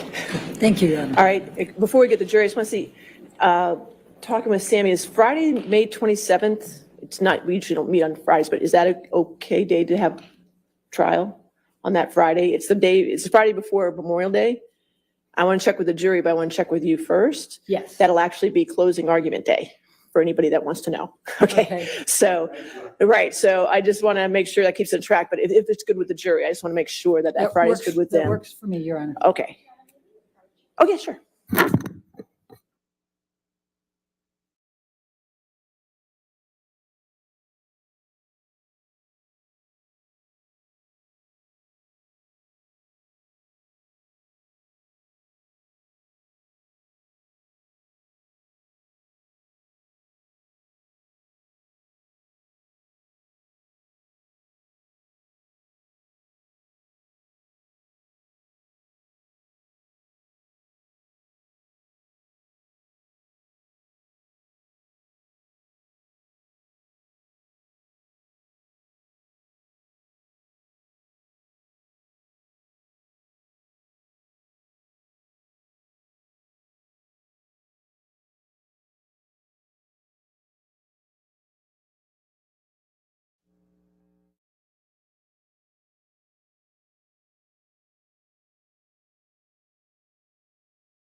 Thank you, Your Honor. Michelle, if you can bring back up 1830 for a moment. We be back.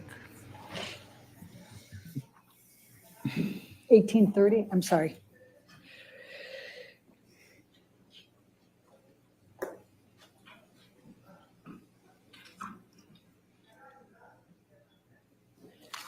Amber, we were talking about this right before the break. It still has my highlight. Which color is underneath the other? Objection. Calls for speculation. She can, based on your perception, which color is I'll underneath? sustain the objection. All right, let's do this. Let's bring up defendants 375, which is already into evidence.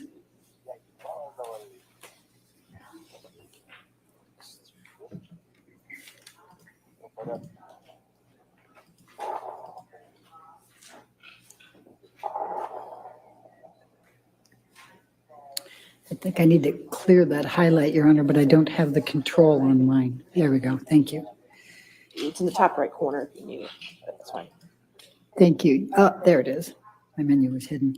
Amber, I'm going to ask you to take a look at, this is the picture that we saw earlier. And do you see the area that's written in red here? Yes. Okay. What, if anything, did you have to do with the writing of that red? Nothing. Do you, before this trial, did you know who Carly Simon was?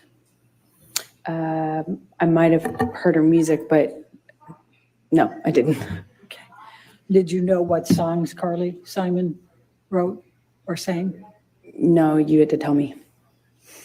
Thank you. All right. And then if you can just remember this picture, again, the red area there that I've circled. Mhm. And then I'm going to ask Michelle to take this one down and put 1830 back up.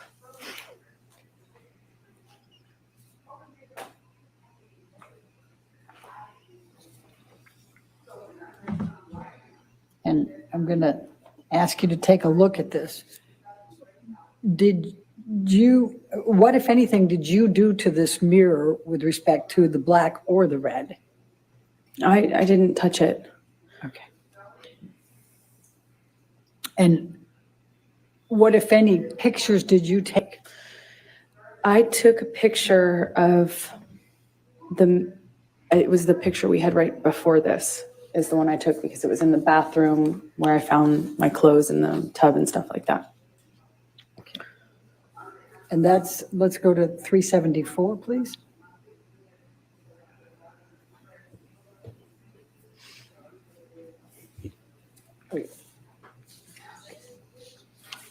That's already in evidence.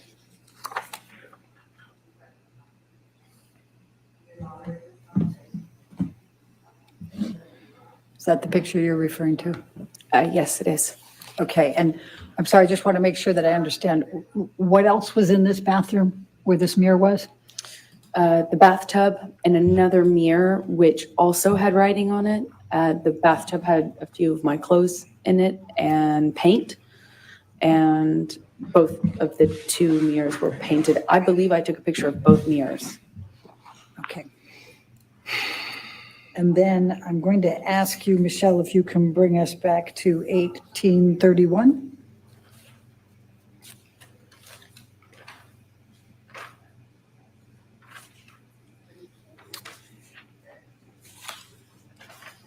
And did you take this picture? No, Okay. And do you see in the mirror there, can you see the bathtub in the back there? yes, I can. All right. Was that the bathtub that you're referring to? Yes, it is. And that had your clothes in it? Objection leading. I'm sorry, what, if anything, did it have in the bathtub? A few of my clothes with paint on them. You can see them. I think that's what I see in the corner of the mirror. Okay. And then let's go to 377 for a moment. That was in evidence already.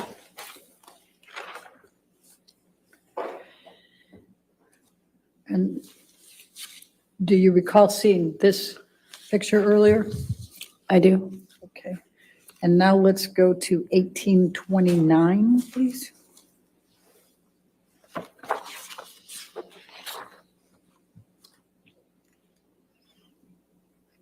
Does that appear to be the same lampshade, but in color? It does appear that. Okay, It is. thank you. All right, now let's just go through. I'm going to ask you to take a look at 1834.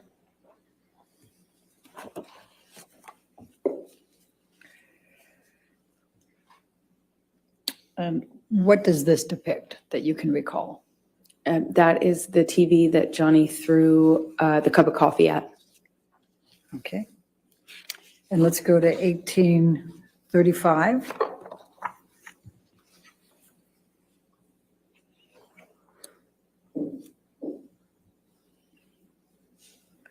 And what does this depict? One of the sofas in the living room next to the kitchen with blood on it. Okay. And then let's go to 1837.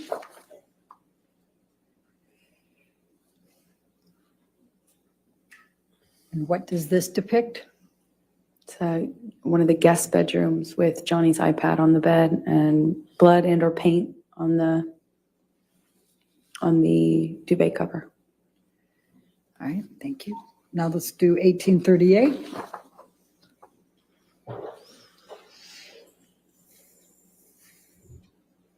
And what does this depict? A lampshade or a lamp that has been robbed of the shade. Okay. Let's go to 1839.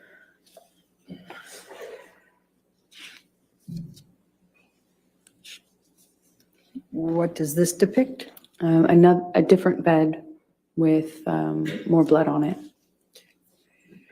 Then let's go to 1840.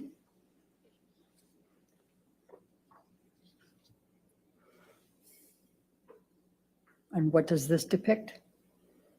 Blood on one of the guitars that Johnny was apparently trying to play. Okay. Then you didn't try to play the guitar. Objection, Your Honor. What Calls if for any- speculation. I didn't even get the words At out. this point, next, your question. Go ahead. Okay. What if any effort did you make to play a guitar? I've never played the guitar. Okay. Let's go to 1841.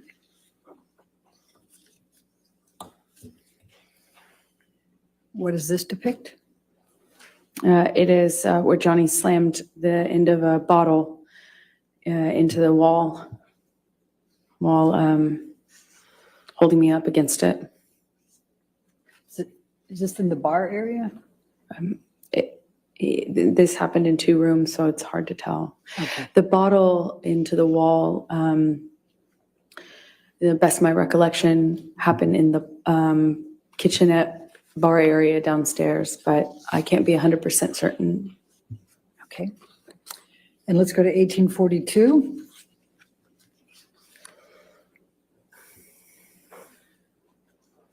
What does this depict? Another broken lamp. Okay. And then I've just got a few more left. 1805.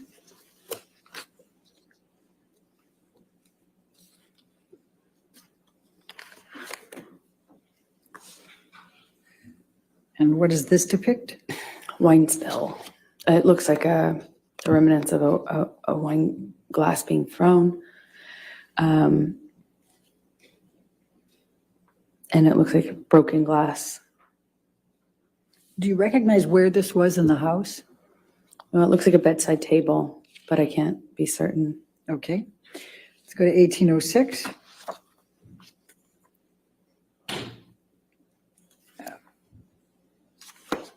All right.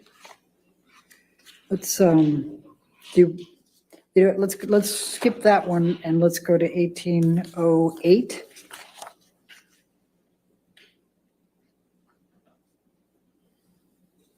Do you know what this depicts? Wine spill. Okay. All right. Now, you started to testify about, well, before we go there, in these pictures, would you say they accurately depict the damage that you saw that third morning? No. What else, why, how are they not accurately depicting? Well, if you can believe it, this is it seems significantly cleaned up. There was much more damage, specifically broken glass. On the countertops, there was a lot of broken glass. I could feel it cutting my arms when I was trying to get up. And I could feel it underneath my feet. So I don't know when these pictures were taken, but there's been some cleanup. Okay. Now, you indicated that that Johnny had turned on your iPhone and recorded. Is that correct? Yes. Did there come a time that you discovered a recording on your iPhone from Australia? Yes, much later, there was this 5-hour-long recording, and naturally I didn't know what that could possibly be, because even though Johnny and I recorded each other often as part of our, struggles to figure out our relationship, this one was, 5 hours was unusual. And that's when I discovered that there had been this recording of the end of that Australia incident, if you will. And did you listen to that recording? I have heard it, yes. And does it accurately represent what was depicted in that recording? Yes. Objection, form, lack of foundation. You're going to approach, I'm not sure.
Ms. Birdhoff, just could you tell me the number of that, the exhibit number, so I can, 378. thank you. Thank you, Your Honor. Thank you. Okay.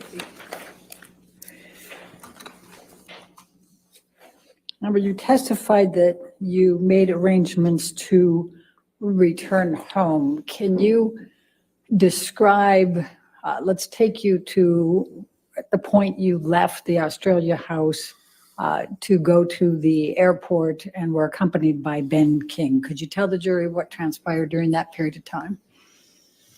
So I left Australia shortly after that. My understanding was Johnny was in the hospital for his finger, and Ben King was going to accompany me. And on the way to the airport, Johnny calls me, and we were just crying on the phone.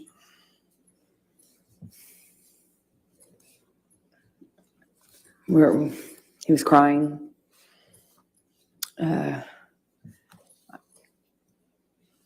He asked if it was, if he had killed it, meaning the relationship, it was, I don't remember the exact words that he used, but it was kind of asking me in that way, is it done? Is this over? Did we kill it? Did I kill it? That sort of thing. I don't remember what I was saying to him, but we hung up as I went into the airport. I had a mix of feelings. Nothing really was making perfect sense to me, for sure. And I flew back with Ben. I don't really remember speaking to Ben on the flight.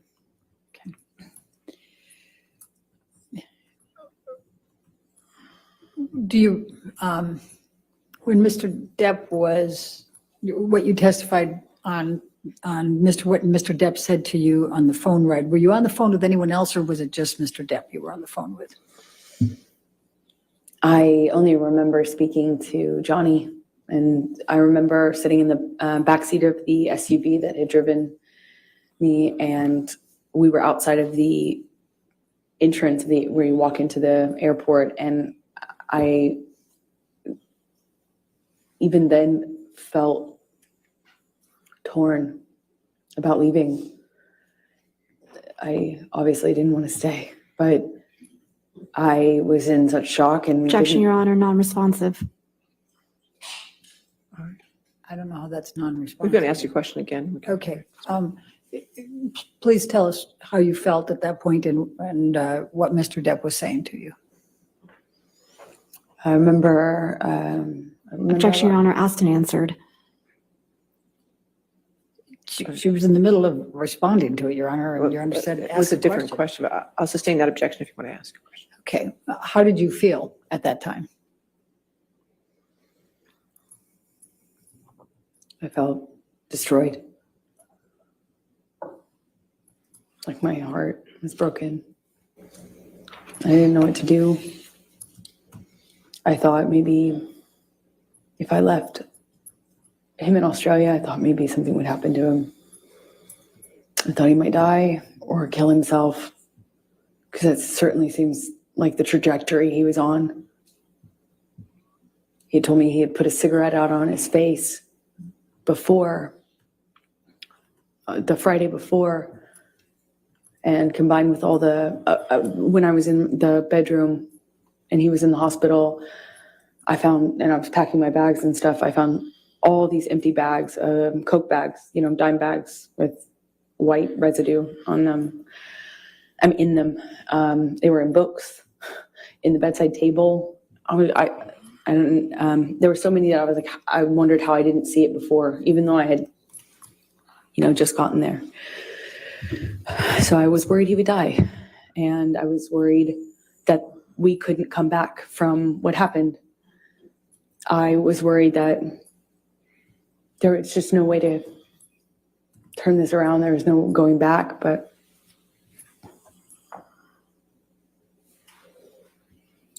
shock.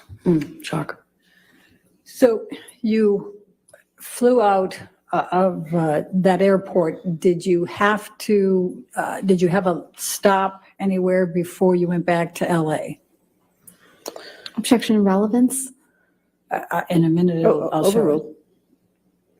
Yes, we did. We stopped in an airport. I think it was, we stopped at the Sydney airport from Brisbane, I believe. And did you have to change gates there? Yes, we had a short flight to get to Sydney, and then in Sydney, I walked with Ben through the airport to get the next plane, and we passed a newsstand. And I just remember I passed this newsstand, and there was a book on one of the book stands outside of the store, and it had this puzzle piece on it, and Johnny and I used to use that as a term of endearment, puzzle piece,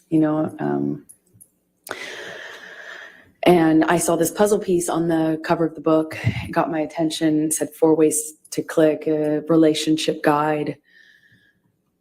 So I bought it, and Who was the author? Dr. Amy Banks. Okay. Go ahead, please continue. So the book, at least from the subtitle, said it was a book on solving relationship problems. So I bought it and I read it on the way home. And why did you buy it and read it on the way home? Because I loved this man. I loved this man so much. And it was so toxic. And for some reason, I couldn't get him to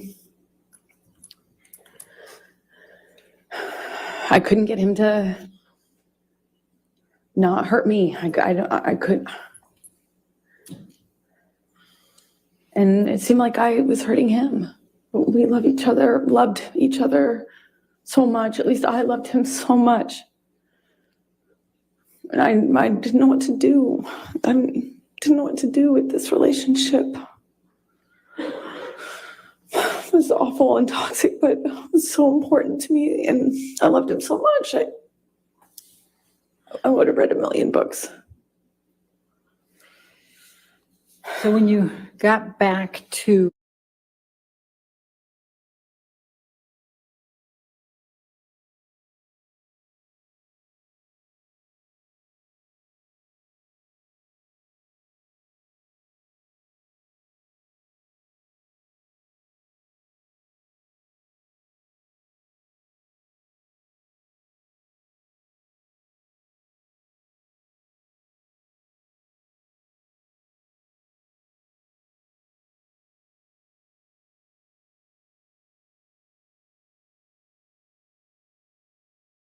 upon landing, and there was some conversations with the medical team, doctors and stuff. And I just remember feeling concerned for his life because things had changed. And without saying what they said to me, Objection, Your Honor, hearsay. she said without saying. She's characterizing it. I'll overrule for now. We'll see where we go. I became really, really worried that Johnny was not going to live through this, that there would be infections or problems and things, and he wouldn't stop using Coke, and he couldn't get the surgery he needed because he wouldn't stop using Coke, and they wouldn't put him under because of all the Coke. So Objection, Your Honor, hearsay. All right, I'll sustain as the Foundation. last part. Okay. All right, next question. So when did you next communicate? When did you next see Mr. Depp after you got back from Australia? I saw him a few days. I don't know how long it was, but it was at the doctor. I think my best recollection is that it was in the doctor's office or around that he needed a procedure. Did there come a time that you reconciled after Australia?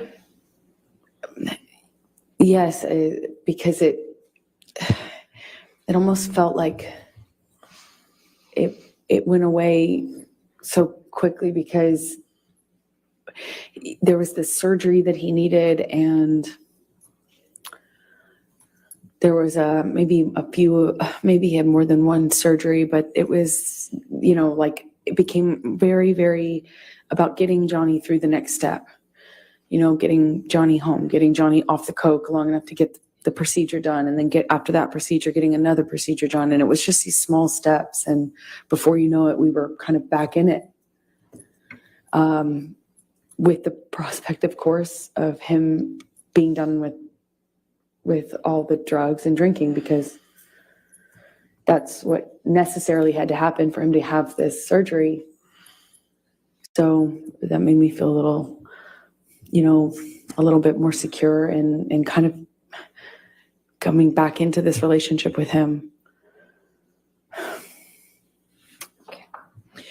So I'm going to take you to March 23, 2015, which is a few weeks after, 2.5 weeks roughly after Australia. Where was Johnny staying at this point?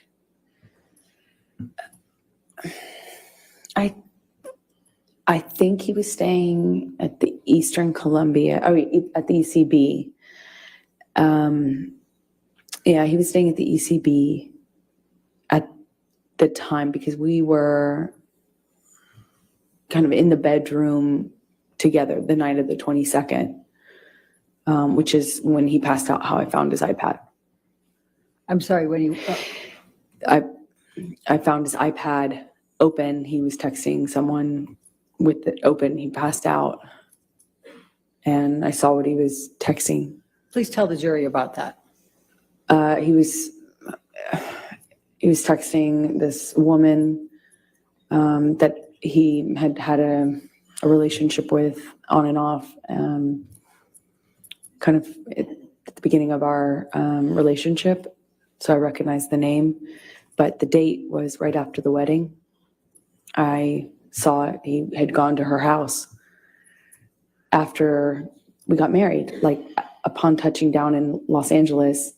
I think it was the next day he went to this woman's house that he has this sexual relationship with.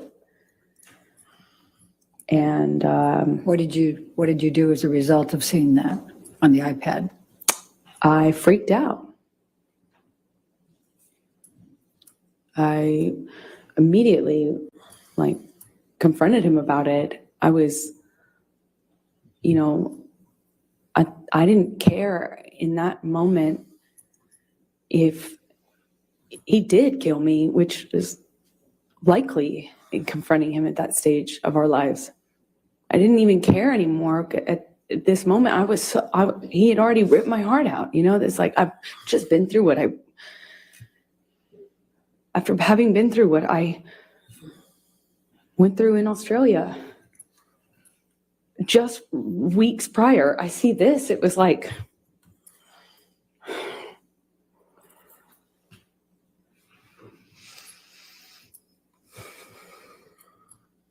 unbelievably painful.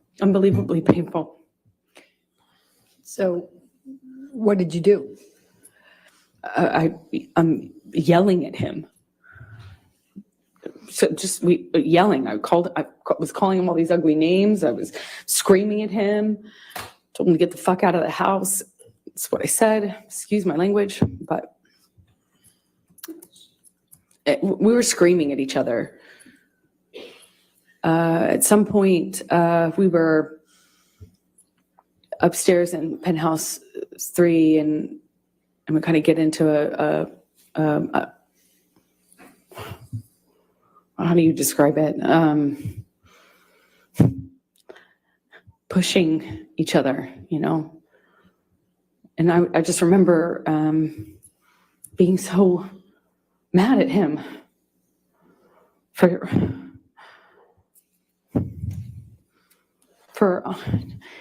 cheating on me and doing so in this way, like right after the wedding. And then right after my wedding, go to see him, and then Australia happens, and it just felt like everything came crashing down, and I was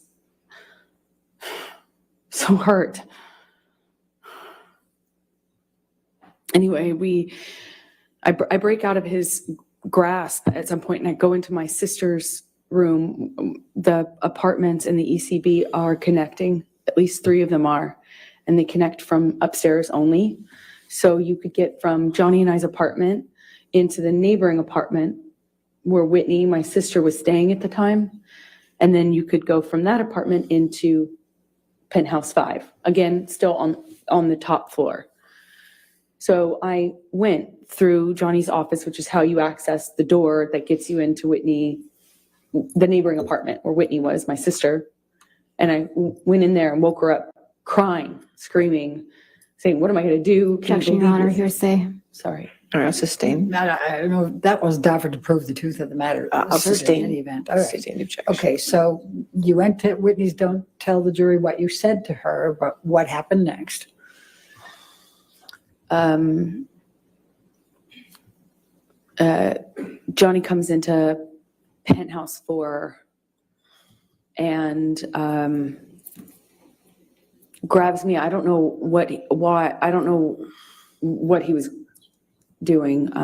But at one moment, I'm aware that my sister's somewhere nearby, and I thought about that. I just remember thinking about that, and he, I remember getting kind of free from Johnny, and he left, or he walked out of the room. When you say free from Johnny, what, if any, connection did you have, the physical connection before that? Well, I mean, I'm, trying to stand up for myself, and Johnny would, at that stage in our relationship, he would just throw me, shove me, hit me in the face. I mean, it was just like, all I could do is just try to fight back, or try to not get more hurt than not doing anything would have certainly left me. I don't really recall specifics. I remember at one point he had his uncasted hand in my hair, and I was looking at the carpet. I don't know what happened immediately after that, but I remember he left. He was out of the room for a while. I don't know how we got into, I think I heard him in P5. Again, this is the neighboring apartment of that. So there's P4 in between, and P5 is the corner. And that apartment was empty, basically. And so I used it, the top bedrooms, the bedrooms on the top floor as my closet, and I had all these clothing racks and shoe racks and stuff like that in there. And then it had another level, the mezzanine, which is it hung over the rest of the bottom floor. And I use that as my office. And the bottom floor is, of course, the living room with just some sparsely decorated, just some big couches and a low table. And I I hear him in penthouse 5. And on the lower level also is another painting studio, like painting area of mine. So I go in there because I hear him, and he's screaming, but I don't know why. I don't know who he's. My understanding was he was screaming at me, but I wasn't in that apartment.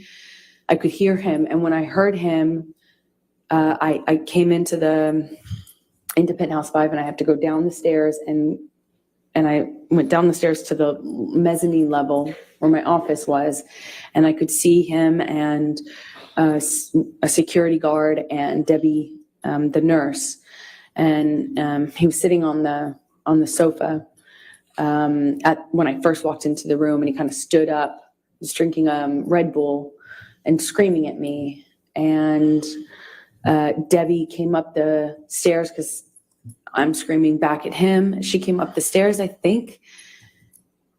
And while she came up, I'm supposed to kind of comfort me. And while I was up on the mezzanine floor, Whitney came down, and he threw the Red Bull can up at me, certainly, but it kind of either hit or narrowly missed Debbie. And I said I called him a pussy and said something about, I'm screaming at him angrily. I at least called him a fucking pussy. I don't know what else I said, but I was screaming at him because he threw this can at me and everything else that had happened. And when I did that, he bolted up the stairs. And, there's only, he was up the first flight of stairs. Again, I'm on the mezzanine, which is in between two flights of stairs. He bolted up the steps. And I don't know how he managed to get his hand in my hair so fast, but he had his hand on the back of my head, my hair, and kind of was yanking me down and hit me in the face with this cast he had. I just remember this brief struggle we had before we kind of break away. Whitney, my sister, all of a sudden put herself in between Johnny and I. She just threw herself like in the line of fire or whatever. She just all of a sudden was there and was trying to get Johnny to stop.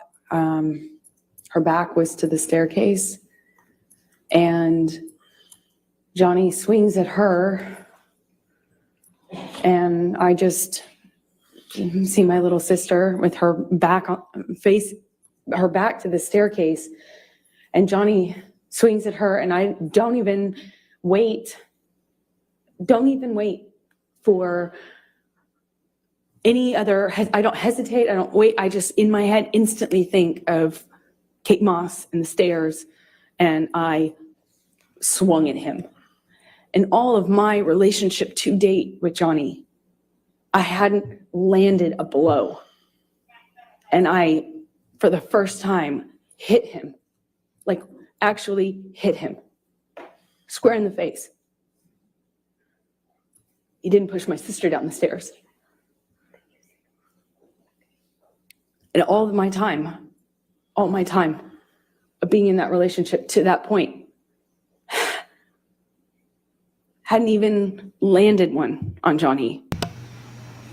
Sure, I had tried to fight back, threw my arms, flailed my arms, hit whenever I could to try to block blows myself, but never landed anything. And Johnny kind of looked stunned and then laughed at me and then lunged at me again. And before I know it, security stepped in between us and pulled Johnny away. And I went upstairs with my sister, and we locked the door, and I could just hear all this commotion happening in Penthouse 5. I could hear him raging, destroying my things. I could hear it. And at some point I saw it the next day. Tell the jury what you saw the next day.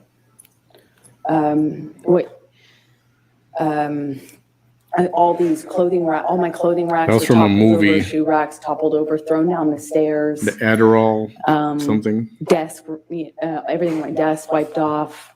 Just it looked like everything that he could touch, he tried to turn over, destroy, smash, But my clothing racks, these huge, heavy clothing racks full of clothes, there was at least one of them he threw down the stairs.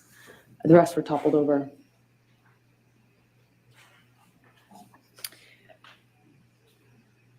Amber, I'm going to fast forward to December 15, 2015. Were you and Mr. Depp together at that time? Yes, we were. Did you have a fight that night? December 15th. Yes, we did, but I don't recall what started the argument. we had periods leading up to that were really beautiful and really good, and then periods that weren't. Well, let's talk about the December 15, 2015. What do you recall of your fight that night with Mr. Depp? I remember him chasing me in the kitchen. I remember throwing something in his direction to slow down his momentum. I remember him screaming. I remember him getting on top of me at some point, toppling me. Mostly at that moment downstairs, he was hitting me in my face. Again, this is another example of when I wish so much I could tell you an exact sequence, but I can't. It's flashes.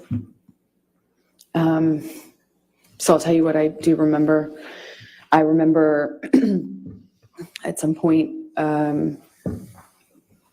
trying to flee upstairs, and we had he got a hold of me and I got free, and I managed to get all the way up the stairs almost. I was on the last flight, and we'd had some interaction where I think I said something to him on the stairs. It might have been broken up, and I think I said something on the stairs, and I just remember how quickly he shot back up those stairs and grabbed me by the back of my head, and slammed his hand on my head. And I went down on the stairs, and he overtook me. I remember him so well. I remember his boots and the sound they made. I remember him grabbing my hair, my head, and kind of dragging me up the stairs the rest of the way. He dragged me into the room that those stairs open into. It's like a salon foyer area. And we had this argument that kind of, was a shoving match that I was losing. By the second or third shove, he sent me toppling over this chaise lounge, like a little low-lying sofa seat. And I hit my head on the brick wall. There was an exposed brick wall. I remember I stood up, and I remember Johnny asking me if I wanted to go. And he did that thing where he's like challenging me. He said it in that way, challenging me to stand up and get back up. And when I did, he said, "Oh, you really want to go now, tough guy?" Shoved me back down. "Oh, you really want to go, huh? Oh, you're so tough." I stood back up again. This time he hits me in the face. I stand back up and look him right in the eyes. And it was just a really still moment. I'll never forget it. Really still. I stood up and he said, "You want to go again, tough guy?" And I just looked right at him, just looked right at his face. And he balled up his fists, leaned back, and headbutted me square in the nose. Just right as I stood in front of him. I was a foot from him. Slammed me right in the nose. Instantly, searing pain. It's one of the few memories I have in this long relationship that I actually remember the physical pain in that moment, just searing. And I remember thinking, you have your hands free. I had time to think. You have your hands free. You could have hit me with your hands. Why did you headbutt me?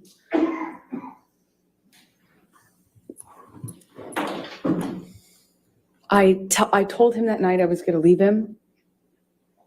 I went through his office to go into the other room where I kept all my stuff. We had another struggle. He overtook me. I was trying to hit him off me. I was trying to get him to trying to get his body off of me, and he was just pummeling me. I don't know how else to describe what I was. I went down to the floor. I remember being on top of me, and he's screaming and swinging at me while I was on the floor. He had me by the hair and dragged me the rest of the way from the office into the neighboring room, the neighboring apartment. I remember the door that connected these two rooms had a metal grate, not a grate, but a metal bottom, metal floor that separated it. It's a big, heavy bank door. And I remember he was dragging me, and I removed my hands from my head and kind of tried to grab onto the metal door to prevent him from dragging me into the room. But I couldn't stop him. He dragged me all the way from that carpet. I was trying to get free of his grasp. I was trying to stop him from pulling me. I remember feeling the carpet and the metal.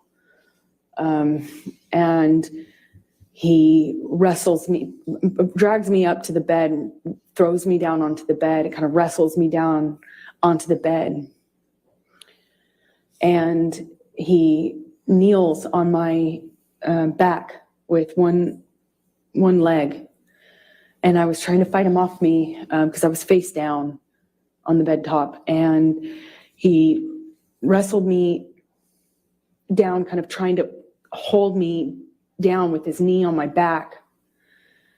And he's punching me with a closed fist, punching me repeatedly. And I don't remember even feeling the pain. I just remember the sound of Johnny's voice. He got next to my ear and he was screaming over and over and over again. Each time it sounded louder and more desperate. I fucking hate you. I fucking hate you. I fucking hate you. Over and over. Fucking hate you. And then pounding the back of my head, pounding it with his fist. And I don't even remember feeling pain. I just could hear myself scream until I couldn't hear myself anymore. I could just hear him say that he was going to kill me. And that he sounded like an animal in pain when he was saying that he fucking hated me. He sounded like he was almost crying, or something in his voice was different. He sounded different, he sounded like he was in agony. It was high-pitched and loud. And I don't know how many times he just hit me over and over and over again. And I got really still. And it felt in my body like quiet. And I thought, this is how I die. He's going to kill me now. And I'm not. He's going to kill me, and he won't even have realized it.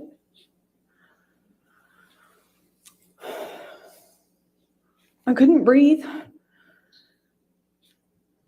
I remember trying to scream, and I couldn't scream. I was suffocating in this pillow top with him holding me down, punching me over and over. And I don't have any memory after that until I woke up. When you woke up, was there anyone there?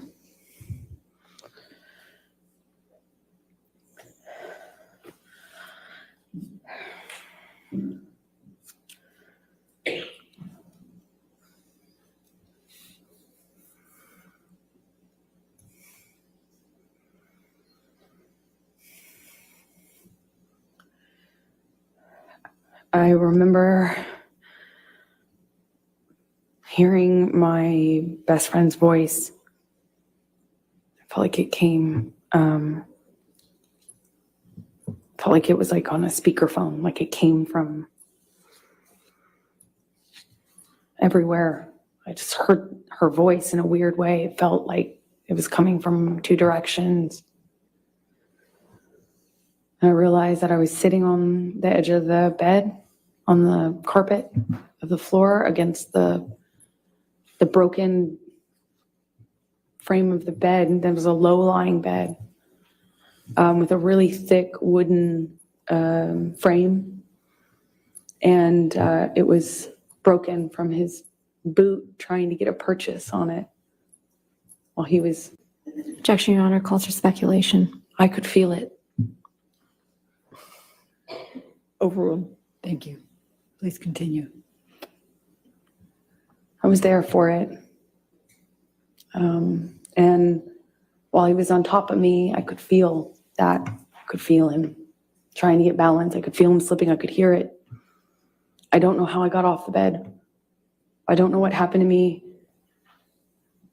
from the time I stopped hearing myself scream. I don't know what happened to me. It's a really weird feeling because next thing I remember is leaning against the broken part of the bed and on the carpet, and my friend saying, "Oh my God, oh my Objection, God." Your Honor. Hearsay. Sustained. Okay. Go ahead. And without And then knowing what Rocky said. I eventually, she called the nurse Erin. She got something out of the freezer for my face. She did a concussion check with Erin on the phone.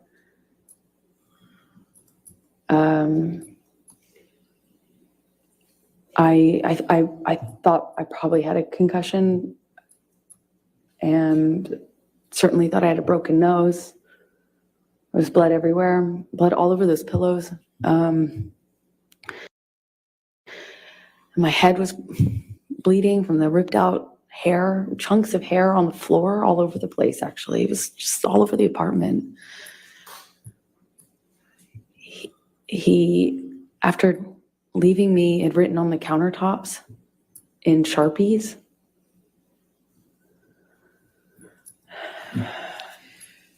Michelle, I'm going to ask you to bring up Defendant's Exhibit 510.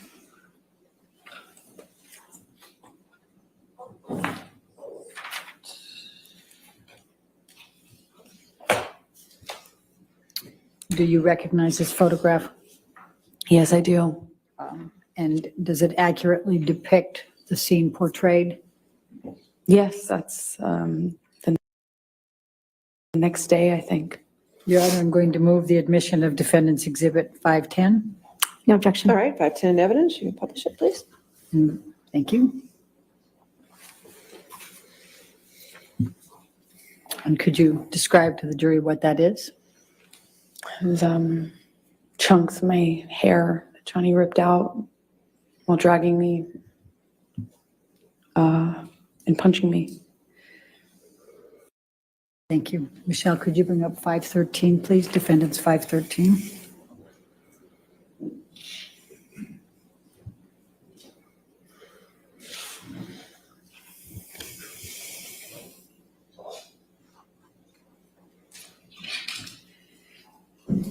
Does this picture accurately depict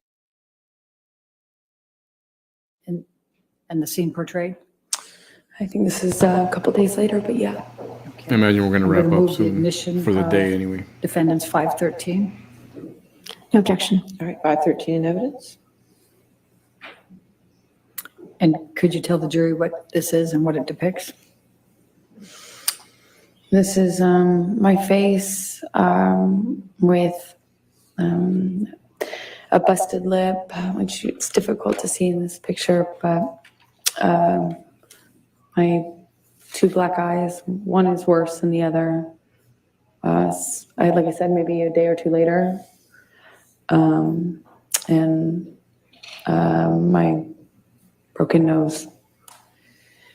All right. Thank you. Michelle, can you bring up Defendant's Exhibit 514?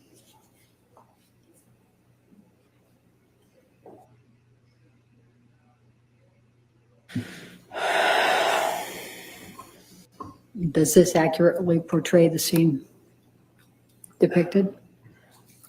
Yes, that's my face sometime after. Your Honor, I'm going to move the admission of defendants 514.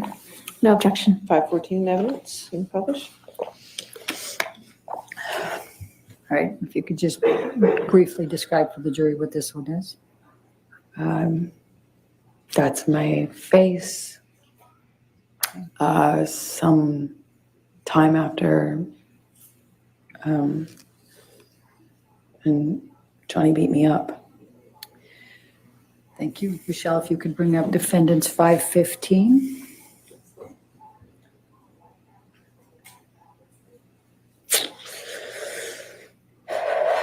Does this accurately portray the scene depicted? Yes. Going to move the admission of exhibit 516. No objection. 515 or 516? 516, I'm sorry if I misspoke. You said 515 Oh. before. It's 515. 515. No objection to 515? Okay. No, Your Honor. 515 in evidence, you can publish. And what does this depict, Amber? Could you tell the jury? This is my face sometime after. All right. Let's look at defendants 516, please.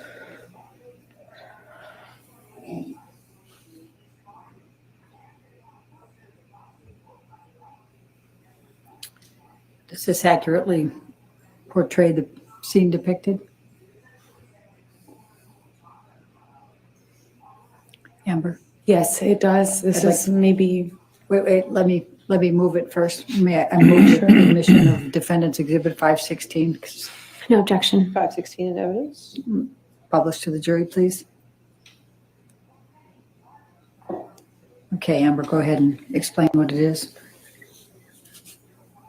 I think this is maybe that night or the next night after She thinks. Johnny left me on the bed. Let's go to 517.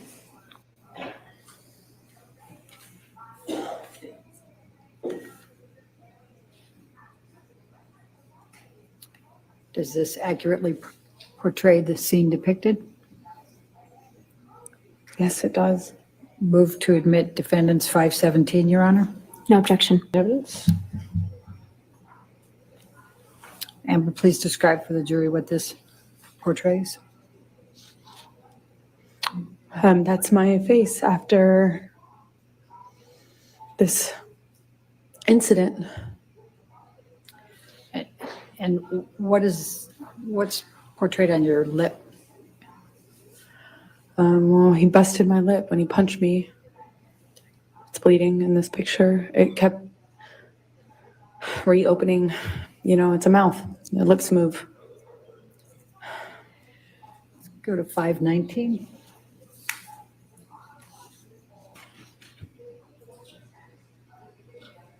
Yeah, I don't see much either.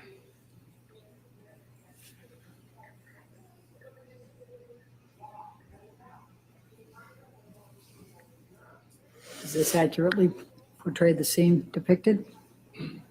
Yes. Move the Yes. admission of 519. No objection, Your Honor. 519 in evidence? And tell the jury what this shows. This is my lip a few days later. Let's go to defendants 520, please.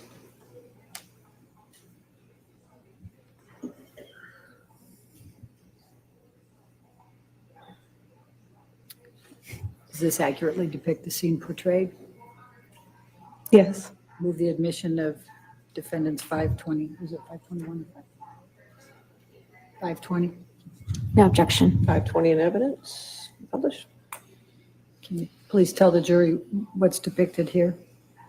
That's my scalp with a chunk of it missing from when Johnny was dragging me by my hair. He's looking. He can't even believe it. Let's go to defendants 521, please.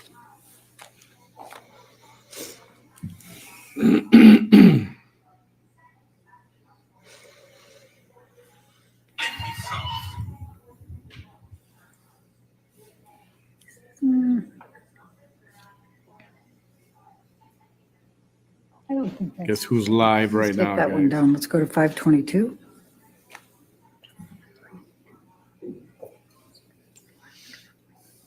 Why did you don't say? I said 1,000 times. It's all bullshit. I think you can see it, but if you don't see it, well, I'm sorry. I cannot. I'm tired of talking this small, narrow-minded. I want some fucking beautiful girl that I can fuck her brain up so badly. A brain that you can have. Does this accurately portray the scene depicted? Well, it's a few days later. Okay. Move the admission of 522, please. No objection. 522 in evidence? And what shows there? My face is healing. Okay. Let's go to 523. You heard about the therapy. I heard about it. Yeah, well, I heard about it. Do enemies are not feeling silly when they drink you. Does this accurately portray the scene depicted? Yes, I think this is day or so after, maybe longer. I can't tell, but We should put him together with Yes. her. it does. Move the admission of 523. No objection. 523 in evidence? And I'm just going to draw your attention, Amber, to an area up here. What, if any, bruising did you sustain in that area? Objection leading. What, if any? I'll sustain the objection. Okay. It's What, if any, bruising did you sustain? I'm Same so- objection. Sustain the objection. Did you, what injuries did you have?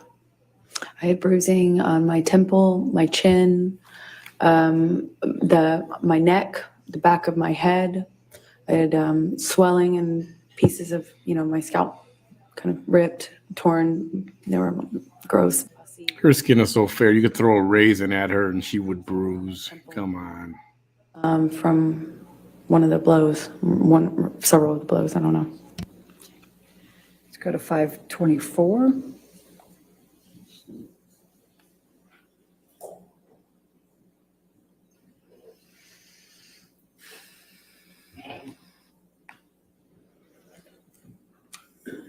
Does this accurately portray the scene shown?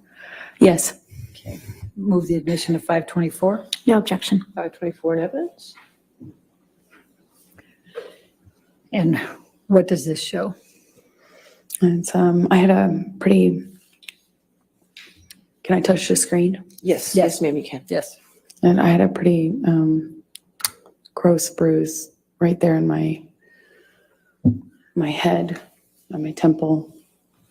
It's difficult to see it in this light, but I remember it was pretty ugly.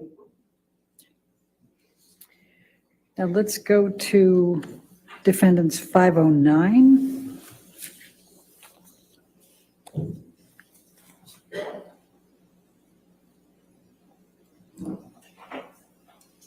Does this accurately portray the scene depicted? Yes, it does. Your Honor, I move the admission of defendants 509. No objection. All right, 509.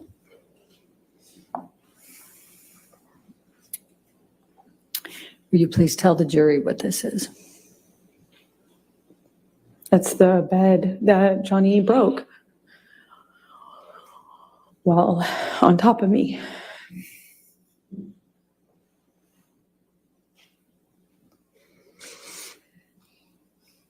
All right, let's go to defendants 511, please.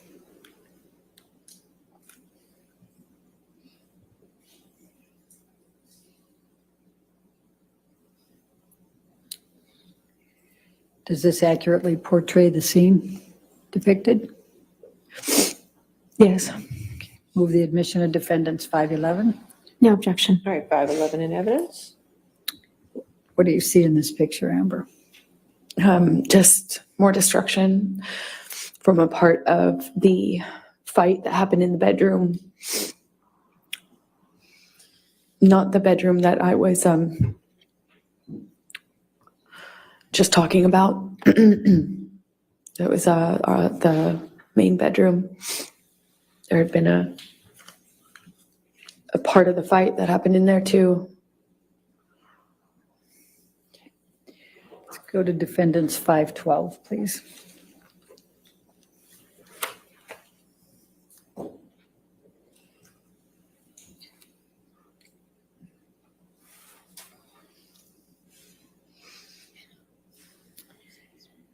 Does this accurately portray the scene depicted? Yes, that's downstairs in the main. Right, let me move the admission of it. Move the admission of defendants 512, please. No objection. 512 in evidence. Okay, now please tell the jury about it. It's downstairs in the main apartment. Okay. Let's go to defendants 525.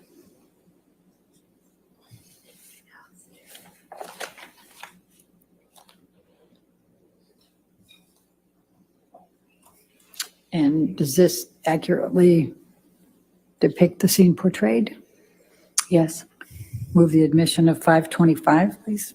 No objection. All right, 525 in evidence. And please tell the jury what this is.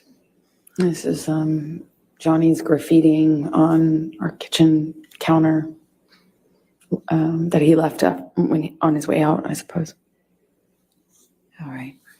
And I think defendants 526 is already into evidence. Could you just bring that Yes, up? 526 is in evidence. All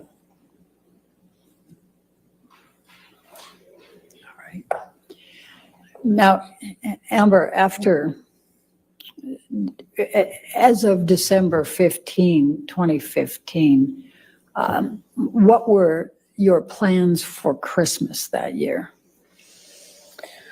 Well, up to this point, the plan was to have our families join us.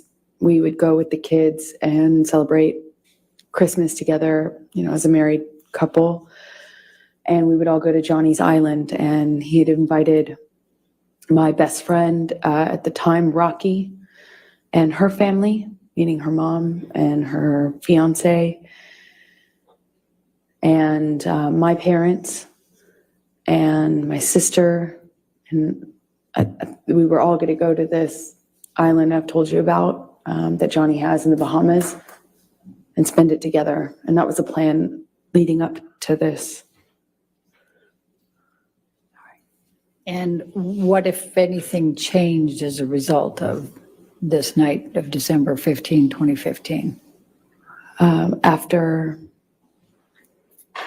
After they saw my face, no one wanted to go to the island anymore with Johnny. They wanted me to leave him. Did you have to appear, were you scheduled to appear on the James Corden show on December 16? That's right. I was promoting The Danish Girl, the film I had done earlier in the year in London before going to see Johnny in Australia. So I was promoting that film that had been completed, and they asked me to make an appearance on a night show called The James Corden Show. After this happened, and I did the first concussion check with Aaron on the phone, I got worried that I wouldn't be able to hide the bruising and swelling. But I iced it all night, and the next day checked in the mirror to see if I could get away with it, meaning hiding it, so I could make an appearance. And I gambled and thought maybe I could pull it off.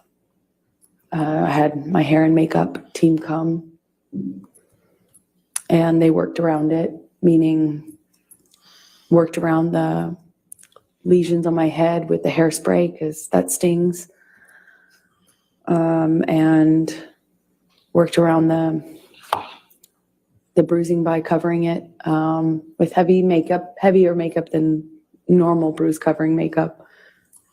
And I remember my lip was still bleeding and swollen, so we did this like really thick, super heavy, matte red lipstick. I remember very well at the time that we had no choice in color, and that was a one of my favorite colors to wear. And in this occasion, we had no choice because nothing else would hide my busted lip. And I went on the show, did what I always do. I told people I had an accident. Objection, Your Honor, hearsay. Sustain the It's not objection. offered to prove the truth of the matter, but Sustain, because you didn't have an accident. but- Your Honor. All right. I'll sustain the objection. Okay, please continue. So did you appear on the show? I appeared on the show. Okay. And did there come a time that you changed your mind and went to the Bahamas with Mr. Depp for Christmas? Eventually, 2015. I did. Okay. And you went there with whom? I went with Johnny's kids. I was, obviously I didn't see Johnny after this because he didn't face the damage he caused in my experience. He was never around for the cleanups. And so he wasn't around for a few days. And I eventually heard from him and he said he wanted to talk. And then he understood that it couldn't go back, like almost as if he understood that I wouldn't forgive him. Made it easier somehow to talk to him. I didn't feel so bad about myself in that case because, how could I put up with this, right? But with the understanding that we were done, I could, allow for us to have one last conversation, I suppose. But I just, it's like,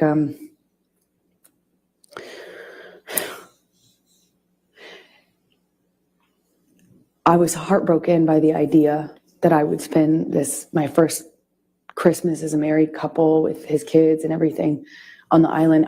I was heartbroken at the idea of missing that. And, it's the best I can describe it is it's like for every hit, every instance of violence, every time I was choked, every single one of these instances. Tell us how you felt and what you were thinking in this process of whether to go to have Christmas with Mr. Depp and his children. I guess I was trying to explain. Go ahead. That, We lost the video. you think each one of these is, it's almost like for each one of these things that happens, you lose the will or resolve to leave. It's like every single heavy coin you put in this piggy bank is like an investment into the future you're going to get to, and then before you know it, you're just carrying around this weighted ball. This piggy bank's too heavy. You can't leave, for every single time I went back or allowed him back after this sort of thing would happen. I lost a piece of myself, piece of my self-confidence, my trust in myself to leave and move on. I lost fortifications, I lost myself, and it was somehow easier to stay. I didn't want to stay in the violence or in this. I wanted to stay with Johnny, the good Johnny that I loved.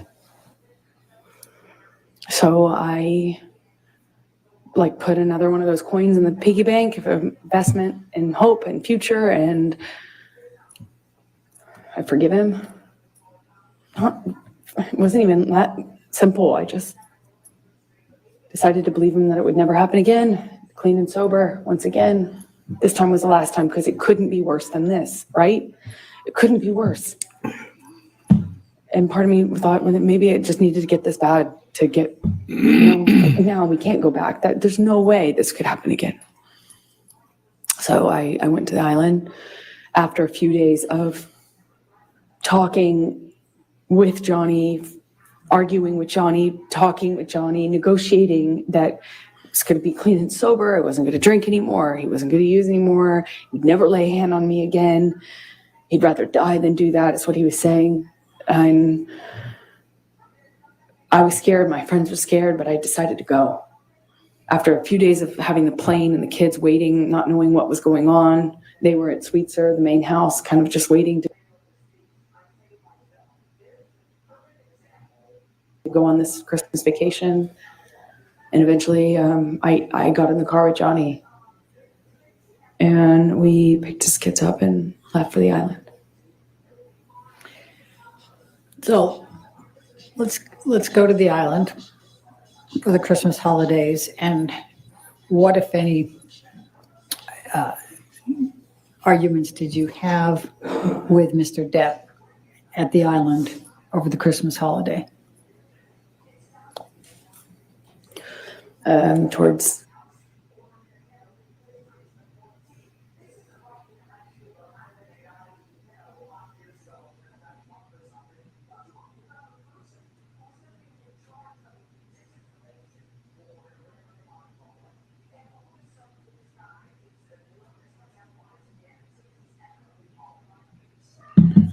Well, did we lose it all?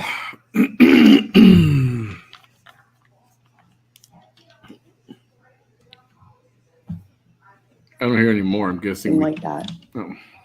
And I'm sensitive at this point to the clues that I can pick up on to know what pattern of behavior I'm dealing with, because they made a huge difference in my life. So if I knew what he was on and what he was doing, I could react accordingly.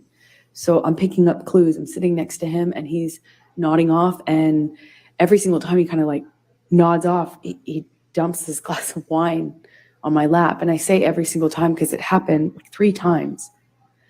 First time, whatever. Second time, I'm like, Johnny, are you all right? And I probably say it like a little weighted. I got to deal with. He just had promised that it was clean and sober. We had this horrible thing happen in December. I thought we were moving forward. And the third time this happens, I jump up. I already changed my pants twice. And I jumped up and I shout at Johnny, like, what are you doing? Or, Johnny, you spill on me again, something to that effect. And I get up, get up off the couch, and Johnny's son says, Objection, Your Honor, hearsay. You're not offered to prove the truth of the matter. It explains what's coming. Give you a good approach. I just don't know. Oh boy.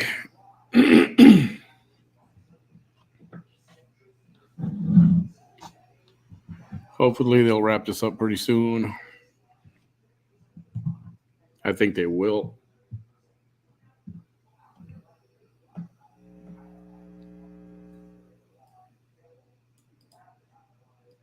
It sucks. I can't. I'm just looking for another feed.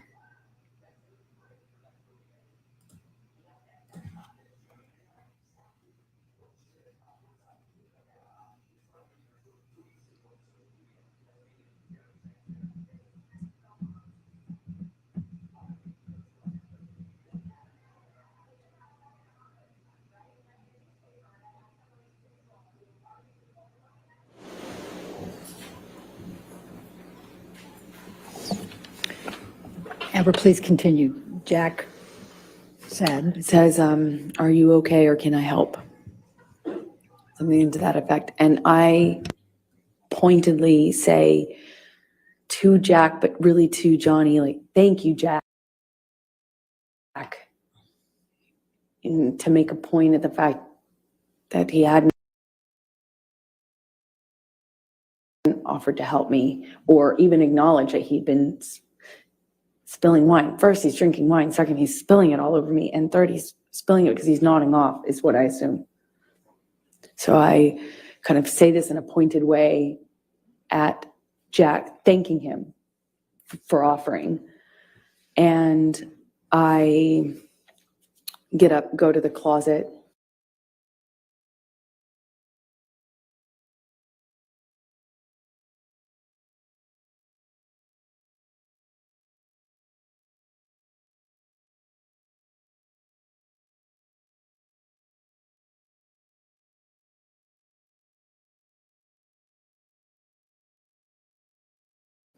Take off the pants that have just been in front of his kids again. If I ever embarrass him and he just shove me in embarrassed, if I ever embarrass you, if you ever embarrass me again in front of my kids, I'll fucking kill you.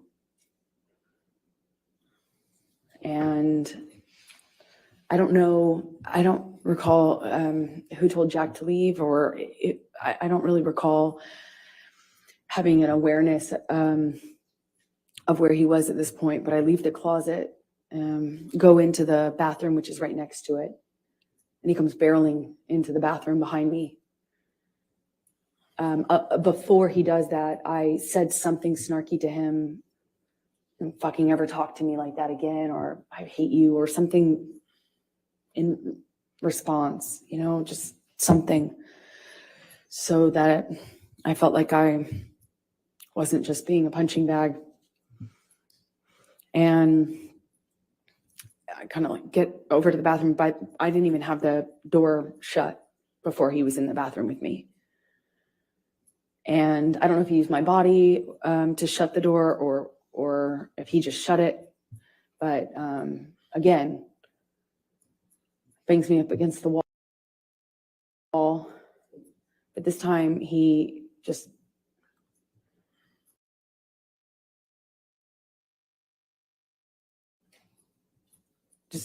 grabbed my vagina, like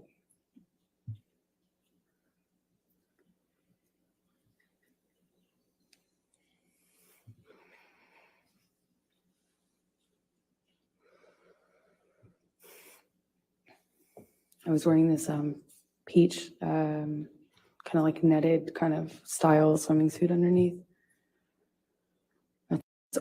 That's what I had on from the waist down, and he just grabbed me. Best I can explain it with his shoved his fingers inside me, but through my bathing suit. He didn't like move my bathing suit out of the way, and just kind of held me there and asked me if I was so fucking tough. I thought I was so fucking tough. Said, "Oh, you tough like a man now? You some man now?" He's kind of taunting me while jerking me around. And he kind of seemed to do this thing where he was smiling, not just like teasing me, like, "Oh yeah, you think you're so fucking tough. Now what? Now what?"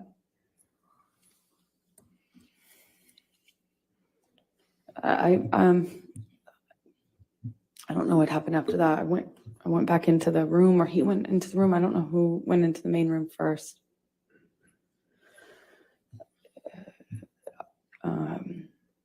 I just remember his hand landing on the back of my shoulder neck area. I remember trying to get him off of me. I don't know. I don't know what the next thing that happened was, but I do remember I knew I needed to get away from him. At some point, I ran. I ran out of the back door, ran out onto the patio. At some point before I ran, he swung at me, but I don't even remember how much of an impact it made. But I remember running. I threw something in his direction when I was getting away from him. I ran down the deck, ran out into the kind of like parking lot area, this gravel parking lot area outside of the house. And that's my estimation of when Johnny reached me, grabbed me by the hair, swung me around. I remember he hit my face at least once, but I'm not quite sure in what sequence Was it before I broke away or after? I don't remember. I just remember the lights of the ATV coming up. The island, two of the people who worked on the island for Johnny, CJ and Tara, they pulled up in the ATV. I remember the headlights. I remember separating from him, or them kind of running up and saying something and separating us. And I didn't see Johnny for the rest of the evening, is my recollection. I just found him the next day, passed out in the cafe that was close to the house. Is that the end of? Yeah, this is a good breaking point, yes. All right. Okay, ladies and gentlemen, you can just stay there for a moment. All right, ladies and gentlemen, we're going to be breaking, again, this is the time that we break for a week, okay? So I won't be seeing you until May 16th. But I wanted to talk to you a little bit about how the remainder of the case will progress, okay? All right, so we promised to get to the case to you by Memorial Day. So in order to keep that promise, there's going to be a few things I need from you, okay? One thing is starting on May 16th, we're going to start having court at 9 a.m. So we'll be going 9 a.m. to 5 p.m. Some days we might have to go to 5:30. So I want to let you know ahead of time so you can plan accordingly, okay?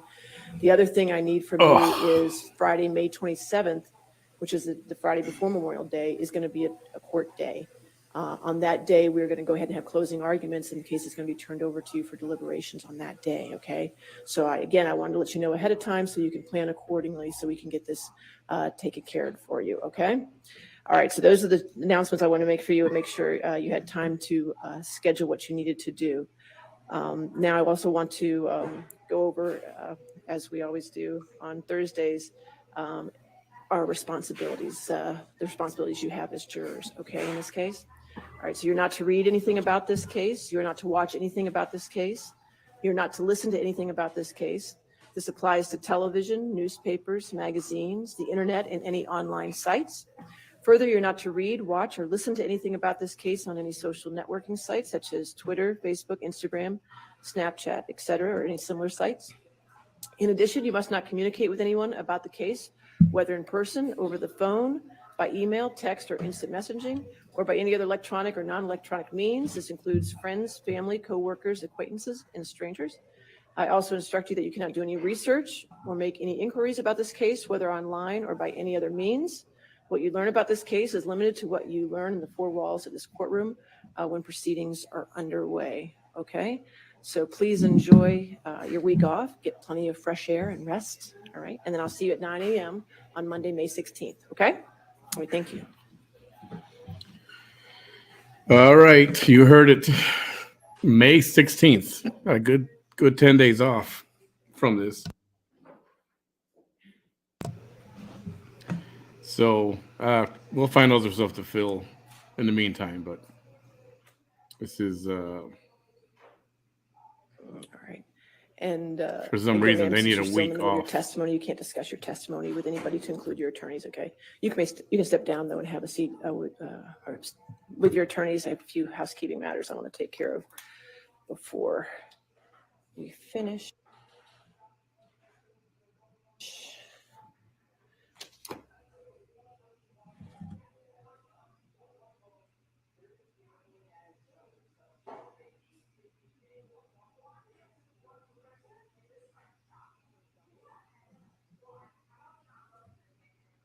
All right, they've cut the audio. They're talking. They're discussing whatever.